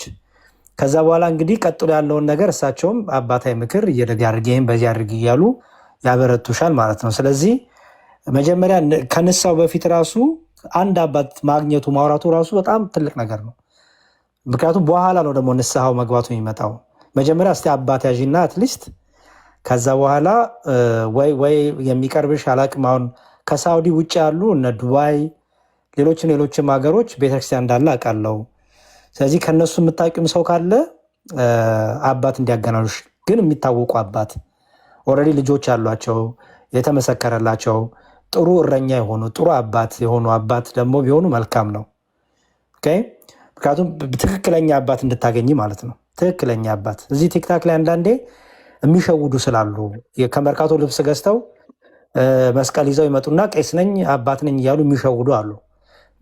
የቤተክርስቲያኗን ስም ለማጥፋት የቤተክርስቲያኗ ሳሾማቸው ግን ልብስ ለብሰው አባገሌ አባገሌ ብለው ራሳቸውን ስም ጠርተው ግን በውስጣቸው ግን ሌላ ዓላማ የያዙ ሰዎች ስላሉ፣ ስለዚህ አንቺ ምን ታደርጊያለሽ? በምታውቂው ሰው ኦኬ፣ በምታውቂው ሰዎች አባቶች እንድታገኝ ብታደርጊ። ኢትዮጵያ የምታውቂው ሰው አለ ቤተሰብ? ዲያቆንን ያለሁበት ገጠር ስለሆነ ማንንም ማግኘት አልችልም። ሳውዲ አይደለም ያልኩሽ፣ የሳውዲ ሳይሆን ኢትዮጵያ የምታውቂው ሰው አለ? ኦኬ። ኢትዮጵያን ገጠር ነው የምትኖሪው? ገጠር ስለሆነ ያው የገጠርን ነገር ደግሞ ያው እንግዲህ የሚያውቅ ነው የሚያውቀው። ግባ ብዙም እንደዛ አይደለም። ለዛ እሺ፣ ችግር የለውም። ምን አደርጋለሁ መሰለሽ? ፎሎ አድርጊኝ። በቃ እኔና አንቺ በውስጥ እንጨርሳለን። እሺ ዲያቆኔ፣ እኔ ራሱ አገናኝሻለሁ። ምንም ችግር የለውም። ማአሌሽ ለእኔ ተይኝ። እሺ ዲያቆን፣ በጣም ነው የማመሰግነው። ፎሎ አድርጊኝ እና ስልክሽን አስቀምጪልኝ በውስጥ። አሁን አንድ ሰውን ቢሆን ስልክ ልኮ ላግኝሽ ላውራሽ ብልሽ ለማን እንዳትመለሽ። እኔም ቆይቻለሁ። ትምህርት እንከታተላለሁ። ጊዜ ገብተህ በምወጣ ሰዓት ስትወጣ ነው የምወጣው። እከታተላለሁ። ዲያቆን ቆይቻለሁኝ። እሺ ነው ያልኩሽ መሰለሽ። አሁን እኔና አንቺ ያወራነው ቁጭ ብሎ ብዙ ሰው ሰምቷል። ስለዚህ አሁን በውስጥ የሚጽፉልሽ ካለ በቲክታክ እኔ ላገናኝሽ ስልክ ስጪ ምናምን ስልክ ልስጥሽ የሚሉ ሰዎች ካሉ አሁን ለጊዜው ቆይ በያቸው፣ ከኔ ጋር ብቻ አውሪ እሺ። ከዛ በኋላ እኔ ከማገናኝ ሰዎች ጋር አገናኝሻለሁ። ሁሉ ሰው በቅንነት የሚያስብ የለም ታውቂያለሽ። ስለዚህ አንቺ እህቴን እኔ መጠበቅ አለብኝ አይደለ? ማገዝ አለብኝ። እሺ እግዚአብሔር ይስጥልኝ። እሺ ሳወለላ ላ ቤንጂ ሳወለላ ላ ወለላ ሳወለላ አይ ላይ ቆየኝና እሺ፣ አመሰግናለሁኝ። እጥፍልሃለሁ። እሺ ላይ ቆየኝ። ምንም ችግር የለም። ላይ ቆየኝ። ላይ ቆየኝ። እሺ እሺ እሺ መልካም። እሺ ሰላም። እሺ ሰማይ ሰላም ብያለሁ። እግዚአብሔር ይመስገን። እንደምን አለ ዲያቆን? እግዚአብሔር ይመስገን። አሜን አሜን። እግዚአብሔር ይመስገን። ያው ለመጀመሪያ ጊዜ ነው የሚገርም ቲክቶክ ላይ ዲያውርቺ ላይቭ ብቻ አላውቅም፣ ብዙም አልጠቀምበትም። ኦርቶዶክስ ነኝ። ኦኬ። እና እንደው ሁላችሁንም ሰላም ብያለሁ ያላችሁትን ሁላችሁንም። እና አንድ ጥያቄ ምንድን ነው ሁሌም ግራ የሚገባኝ ሳይሆን ያው ክሊር እንዲሆንልኝ ስለፈለግኩ ነው። እዚህ የቆየ ነው ከብሉይ ኪዳን ነው ይቻላል አይደል? የምናውቀው ከሆነ መልስላለሁ፣ ማላውቀው ከሆነ አባቶቼን ጠይቄ መልስላለሁ። ችግር የለም። የሆነ ጊዜ ለመጠየቅ ሞክሬ ነበር አኬጋ ምናምንም እንደዚህ በቴክስት ምናምን ብዙ ከባድ ነገር ሆኖ አይደለም። ግን ምንድን ነው መሰለች የአብርሃም ከአጋር የወለደው እስማኤል አለ አይደል? እና ያው እሱ ሳራ ፈቅዳለት ምናምን ነው የወለደው ሲወልድ። በኋላ መጨረሻ ይስሐቅ ተወለደና አጋር ከነ ልጇ ያው ሄደች፣ ተሳደደች ነው የሚባለው። ያው ሄደች፣ አባረረቻት ሳራ ከቤቷ። አባረረቻት። እዚህ ጋር ግራ እንትን የሚለኝ መልአኩ መጥቶ ያጽናናታል፣ አጋርን ያጽናናታል። እንደገና ልጁም ሊሞት ተስፋ ቆርጣ ነበር። እሷ እንደገና ውሃ የሚያፈልቅላቸዋል፣ ያጠጣቸዋል። ከዛ ደግሞ ቃል ይገባላቸዋል፣ ዘርን እንደዚህ ያበዛዋለሁ ምናምን አይነት ነገር ቃላት አሉ እና እዚህ ላይ ከዛ በኋላ የአጋር ታሪክ የት እንዳለ ምን እንደሆነ ያ ህዝብ ምን እንደሆነ ምንም በቃ እንትና ወይኔ ስላላነበብኩ ሊሆን ይችላል፣ አይታወቅም። እና ምናልባት እንደው የምታውቀው ነገር ካለ አንደኛ ለምን ያን ያክል ቃል መግባት አስፈለገው? ምንድነው ምክንያቱ? ሁለተኛ አጋርና ልጇ እስከዛ በኋላ ቤት ወዴት ሄዱ? የት ሄዱ? የት ደረሱ? ከዛ በኋላ ያላችሁ ዛሬ ምናልባት ከዚህ ከሙስሊም ጋር ከምናምን ጋር የተያያዘው ታሪክ ከሱ የሚጀምር ይሆን የሚል እንትን አለኝ እና ምናልባት ክሊር ብታደርግልኝ ብዬ ነው። አመሰግናለሁ።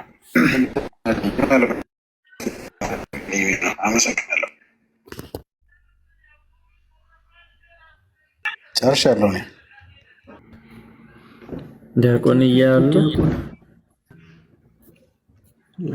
ስልክ ገብቶበት መሰለኝ ወጥቷል። እሺ ጥያቄ አንሳው እስኪ ድጋሚ። ኦኬ ድገመው እንደገና። አክቹሊ እኔ አልሰማሁም እናትም ስላሉ።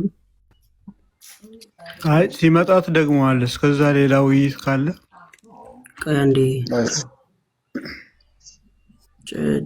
ጠይቅ አንተ አዲስ። መምህር ሰምተዋል መሰለኝ። መምህር ሰምተውታል? አዎ ሰምቼዋለሁኝ። እሺ ምናልባት ዲያቆንም ሲመጡ ይጨምሩልሃል። ያው በእነሱ ይሻላል ብዬ ነው መልሱ። እስማኤል እንግዲህ ተወልዷል። አጋር ከተባረረች በኋላ አንደኛው እንደ ታሪክም በወሳኝ ደረጃ የምታየው 10 ዓመት ያህል እንግዲህ ቆይቶ አልወለደችም። ራሷ ሳራ አብርሃምን ዘርህን ተካ፣ ከማትወልድ ብትወልድ ይሻላል ከአጋር ከዚች ከግብፃዊቷ ሰራተኛ ዘርህን ተካ ብላ ትለዋለች። ግን እሱም እሺ ይላል፣ ዘሩን ይተካል። ከዛ እያደገ ሲሄድ እንግዲህ እንደምታውቀው ሳራም ወለደች። ልጇ ከፍ እያለ ሲሄድ የአጋር ማለት ነው ሳራን ታንጓጥጣት ጀመር ወይም ታናንቃት ጀመር። ቆይቶም እንደገና ከልጄ ጋር አብሮ ሊወርስ አይደል ብላ ሳራ እንግዲህ ደስ አላላትም ማለት ነው፣ የአጋርንም ባህሪ ስላየች። ስለዚህ እንድትወጣ እንዲያስወጣት ለአብርሃም ነገረችው። አብርሃምም አስወጣት ማለት ነው። መንገድ ላይ ያው የገጠማቸው ታሪክ አለ፣ ረጅሙ ነው። በአጭሩ ለእስማኤልም እንግዲህ ልክ ከማባረሩ በፊት ለአብርሃም እግዚአብሔር የነገረው ቃል አለ። እስማኤልን አባረው መባረክ በያዕቆብ ይቀጥላል ነው ያለው። ይሄ በቃ ቁልጭ ያለ የተቀመጠ ነገር ነው። የተገባው ቃል ኪዳን የሚቀጥለው በማን ነው? በያዕቆብ ነው። ማን ነው? በይስሐቅ ነው። በይስሐቅ ነው። ግን እስማኤልን ቢሆንም ታላቅ ሕዝብ አደርገዋለሁኝ ብሎ ቃል ገብቷል። ታላቅ ሕዝብ ሆኗል ማለት ነው። እንደ አበዛዋለሁ ብሏል፣ አብዝቶታል። ታላቅ ሕዝብ ይሆናል ብሎታል፣ ታላቅ ሕዝብ አድርጎታል። እንግዲህ የተሰደዱበትን አቅጣጫ ስታይ ወደ በግብፅ አቅጣጫ፣ ራሷም አጋር ግብፃዊት ስለሆነች ወደ ግብፅ አቅጣጫ ነው ከተነሱበት ከከነአን ተነስተው ሲሄዱ በግብፅ አቅጣጫ ነው እንግዲህ የሄደችው። ከዛ ፋራን አካባቢ ላይ ደረሰች። እንግዲህ ያንን ይዞ ዱሩን መጽሐፍ ቅዱስም የሚያስቀምጠው አቅጣጫ አለ። በዛ እንደቆዩ ቀጥለው ወዴት ሄዱ፣ እንዴት ተዛቡ፣ እንዴት ተባዙ ወዘተ በዝርዝር መጽሐፍ ቅዱስ ላይ አልተቀመጠም። ሌሎች መጽሐፍት ላይ ግን የሚጠቅሰው አለ። እንደው ላለማስፋት ያክል አስፈላጊ ከሆነ ወደ መጽሐፍቱ ገብተን እናየዋለን። በአጭሩ ቃሉን እግዚአብሔር ፈጽሟል። እስማኤል በስቷል፣ ታላቅ ሕዝብም ሆኗል ማለት ነው። ከዛ በኋላ ግን መባረክ በሱ አይቀጥልም። አየህ፣ ዋናው የእስማኤልን ታሪክ ይዞ ያልገፋበት የያዕቆብና የይስሐቅን ይዞ የገፋበት ለምንድን ነው? መዳን። የመጽሐፍ ቅዱስ የመጻፉ ዓላማ የእስራኤልም የመመረጣቸው ዓላማ የጌታ መወለድ ነው፣ ሌላ ነገር የለውም። የጌታ የመወለዱ ነገር በዘር ሐረግ ግንድ ስትሄድ ከይስሐቅ፣ ከያዕቆብ፣ ከይሁዳ እያለ ነው የሚመዘዘው። ስለዚህ በግልጽ እንግዲህ የይሁዳ አንበሳ አይደለም የምንለው ክርስቶስን ራሱ የተባለው አንበሳ፣ ህዝቡን ሁሉ የሚያድን አንበሳ፣ ምርኮን የሚመልስ አንበሳ፣ ልብሱን በወይን ደም የሚያጥብ የተባለው አንበሳ ከይሁዳ ነገድ ይወጣል ነው። ያ ትንቢት የሚፈጸመው በይስሐቅ ነገድ እንጂ በእስማኤል ስላልሆነ ያንን አይቆጥረውም። ስለዚህ መጽሐፍ ቅዱስ የመጻፉ ትልቁ ዓላማ እስራኤልም የመመረጣቸው ዓላማ እመቤታችን የጌታ እናቱ የምትወለድበት የዘር ሐረግ ነው። ያ ማለት የክርስቶስ የመወለዱ ነገር ነው። ከዛ አንጻር ይህንን ታሪክ ብቻ ይዞ ቀጥሎታል። የቀረውማ ቀረ በቃ። አስፈላጊነቱ ምኑ ላይ ነው? እያንዳንዱን ታሪክ ተንትኖ መቀጠል አይደለም የመጽሐፍ ቅዱስ ዓላማ። ለድህነት የሚሆን እንዴት ዳንን፣ እንዴት የድህነት ነገር ተሰራ የሚለውን ያንን ማሳየት ነውና በዛ ደረጃ ነው አስቀምጦ ያለፈው። ግልጽ ከሆነልህ ንገረኝ፣ ካልሆነ ተጨማሪ እዚህ ላይ የምትለው ካለ መቀጠል እንችላለን። ወንድም እሺ፣ እግዚአብሔር ይስጥልኝ። ምንድን ነው ተረድቻለሁ። ልክ ነው። ያው ሁሉን ነገር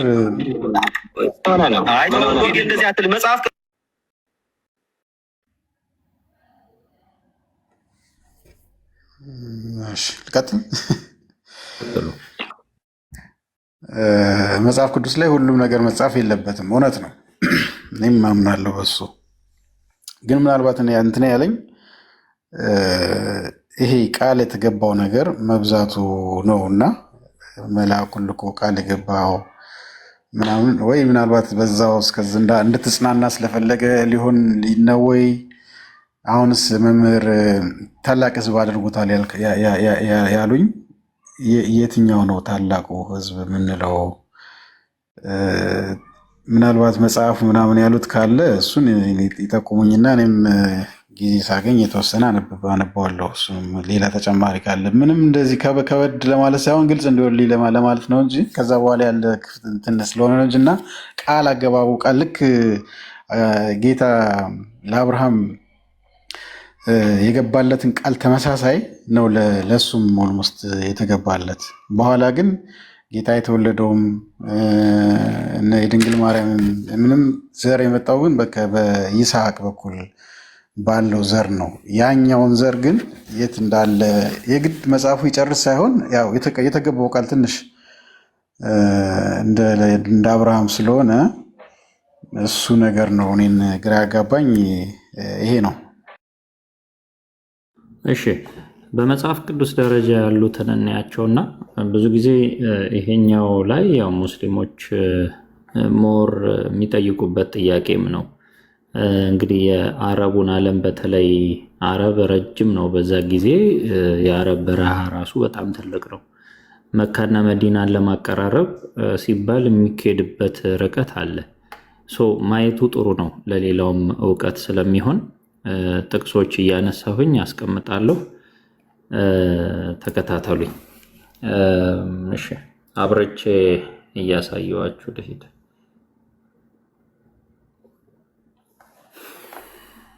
እሺ፣ የመጀመሪያው የምናገኘው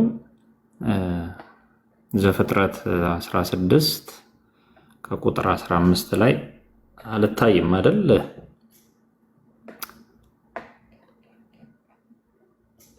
መሐመዳውያን በመልኬ እንዳይስቱ ብዬ ፈርቼ ነው። እሺ 15 ከ16 ላይ ነኝ። አጋርም ለአብራም ወንድ ልጅን ወለደችለት። አብራምም አጋር የወለደችለትን የልጁን ስም እስማኤል ብሎ ጠራው። አጋር እስማኤልን ለአብርሃም በወለደችለት ጊዜ አብርሃም የ86 ዓመት ሰው ነበር ይላል። ይሄ እንግዲህ ሲወለድ ያለው ታሪክ ነው። ቀጥሎ ማሳየህ ምን ተብሎ ደግሞ ቃል እንደተገባ የምናይበት ነው።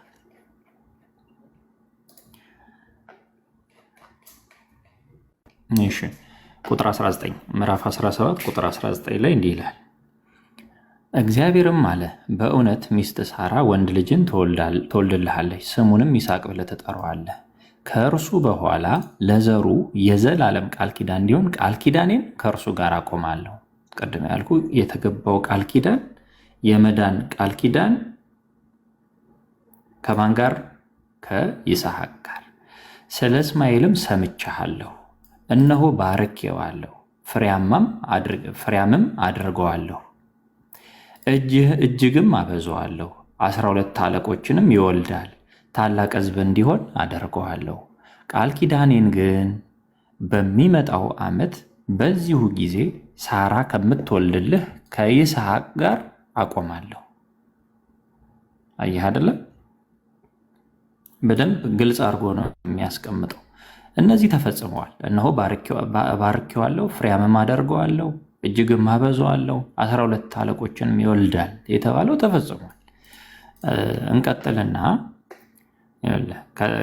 እንግዲህ ከተላከ በኋላ ያለው አለ። እሱን እንለፈውና 21:14 ላይ ሄደን የተባረከበትን ላሳየ።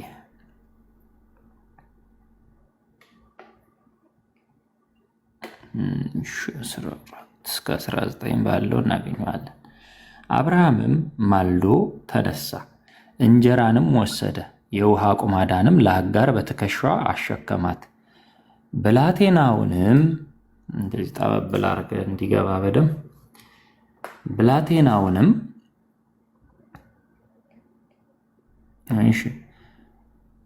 ሰጥቶ አስወጣት። እርሷም ሄደች፣ በቤርሳቤህም ምድረ በዳ ተቅበዘበዘች። ውሃውም ከአቁማዳው አለቀ። ብላቴናውንም ከአንድ ቁጥቋጦ በታች ጣለችው። እርሷም ሄደች፣ ብላቴናው ሲሞት አለየው ብላ ቀስት ወርውር የሚደርስበትን ያህል ርቃ በአንጻሩ ተቀመጠች። ፊት ለፊትም ተቀመጠች፣ ቃሏንም አሰምታ አለቀሰች። እግዚአብሔርም የብላቴናውን ድምፅ ሰማ። የእግዚአብሔርን መልአክ ከሰማይ አጋርን እንዲል ሲል ጠራት። አጋር ሆይ ምን ሆንሽ? እግዚአብሔር የብላቴናውን ድምፅ ባለበት ስፍራ ሰምቷልና አትፍሪ። ተነሺ፣ ብላቴናውንም አንሺ፣ እጅሽንም በእርሱ አጽኒው፣ ትልቅ ሕዝብ አደርገዋለሁና። እግዚአብሔርም ዓይኗን ከፈተላት፣ የውሃ ጉድጓድንም አየች። ሄዳም አቁማዳውን በውሃ ሞላች፣ ብላቴናውንም አጠጣች። እግዚአብሔርም ከብላቴናው ጋር ነበረ፣ አደገም፣ በምድረ በዳም ተቀመጠ።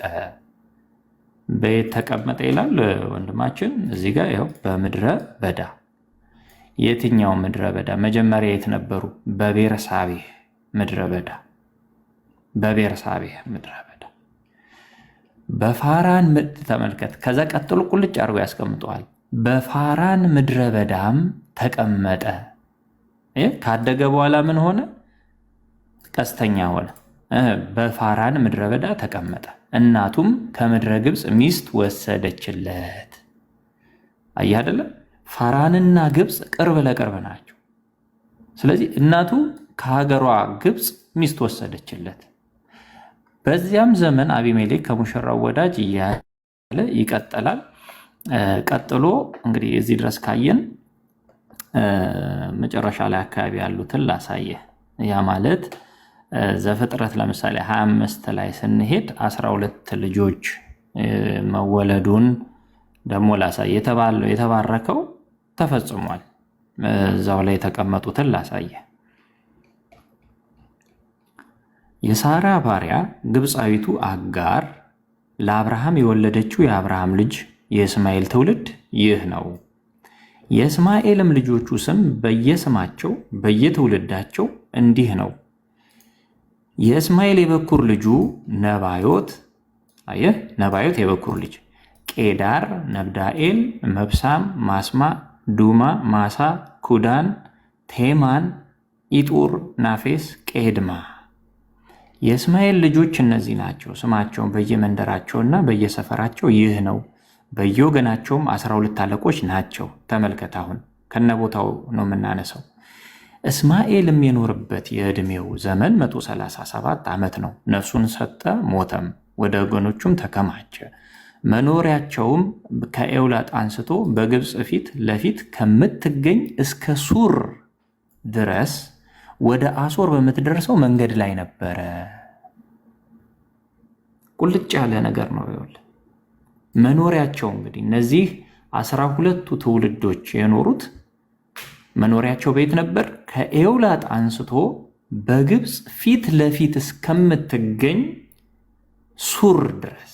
ሱር ማለት እንግዲህ ሶሪያ ማለት ነው፣ ወይም አሶር በዛ ነው፣ በየመን ሳይድ የሚሄድ ነው። ማነው? ይቅርታ የመን አልኩኝ፣ በኢራን ሳይድ የሚሄድ ነው። ሱር ድረስ ብሎ ያስቀምጠዋል። በምትገኝ መንገድ ላይ ነበረ፣ እንዲህም በወንድሞች ሁሉ ፊት ተቀመጠ እያለ ይቀጥላል። አሁን ቀጥታ እስቲ ካርታ ላይ እንሂድና ላሳየህ። ይሄኛው የቴቱ ጋር ይሆናል? ከኤውላጥ አንስቶ በግብፅ ፊት ለፊት እስከምትገኝ እስከ ሱር ድረስ ወደ አሶር በምትወስደው መንገድ ላይ ነበር ይላል። አሁን ካርታ ልክፈትልህና ላሳየህ። ይሄ ማለት በ612 ቢሲ አካባቢ ያለ ነው።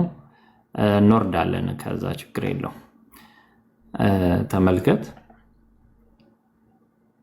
እችኛዋ ቦታ ትታያለች። እዚች መካከል ላይ ያለችው አብዛኛው ቦታ እዚህ ላይ ነው የሚያልቀው። አብዛኛው ቦታ እዚች መሀል ላይ የምትታያችሁ ማለት ነው።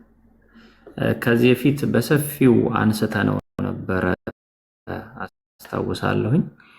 ቢሆንም አሁንም ማንሳቱ አይከፋምና እሺ፣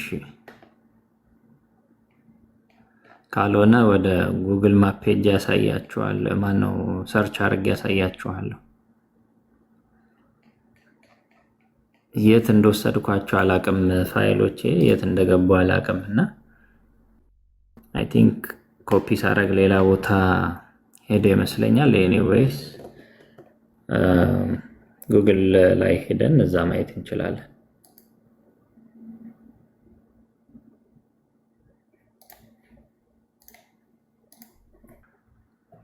ተመልከቱ፣ ይኸው ይሄ ማለት ነው። እዚህ ጋር የሚያሳያችሁ ቦታ ይታያችኋል ብዬ አስባለሁኝ። ከግብፅ እዚህ ታች ያለችው ነች፣ እዚህ ከታች ያለችው ነች ግብፅ። እንግዲህ የኔጌቭ የቤርሳቤህ ወዘተ የሚባለው ይሄ ነው። ሹር ወዘተ የሚባለው ቦታ ይሄ ፊት ለፊት ያለው ቦታ ነው። ፊት ለፊት ያለው ቦታ ነው። ይኸው ሀጋር ብሎ ያስቀምጠዋል እዚህ ጋር ተመልከቱ። ሀጋር ከላይ ማለት ነው ያለው። ቤርሳቤህ ሀጋር የሚላት ከግብፅ ፊት ለፊት ያለችው ማለት ነው። ይኸው ቴኤልፋራህ ብሎ የሚያስቀምጣት ሱር ይታያል ብዬ አስባለሁ በደንብ ይሄኛው ማለት ነው። ይሄ ማለት የቱ ጋ ነው ብለን ስናይ ተመልከቱ። ይሄ የሙት ባህር ነው። እዚህ ጋር አያችሁት አይደል? ይሄ ባህር የሙት ባህር ነው እዚህ ጋር የሚታያችሁ ማለት ነው። ለምልክት እንዲሆነን እቺን ያዟት። ከታች ያለችውን አይታችኋታል።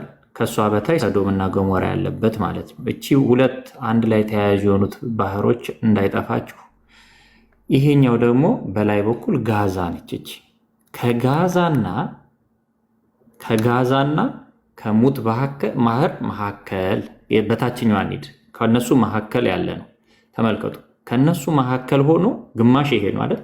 1/4 አካባቢ ርቀት ላይ ያለች ቦታ ነች ከጋዛ ማለት ነው።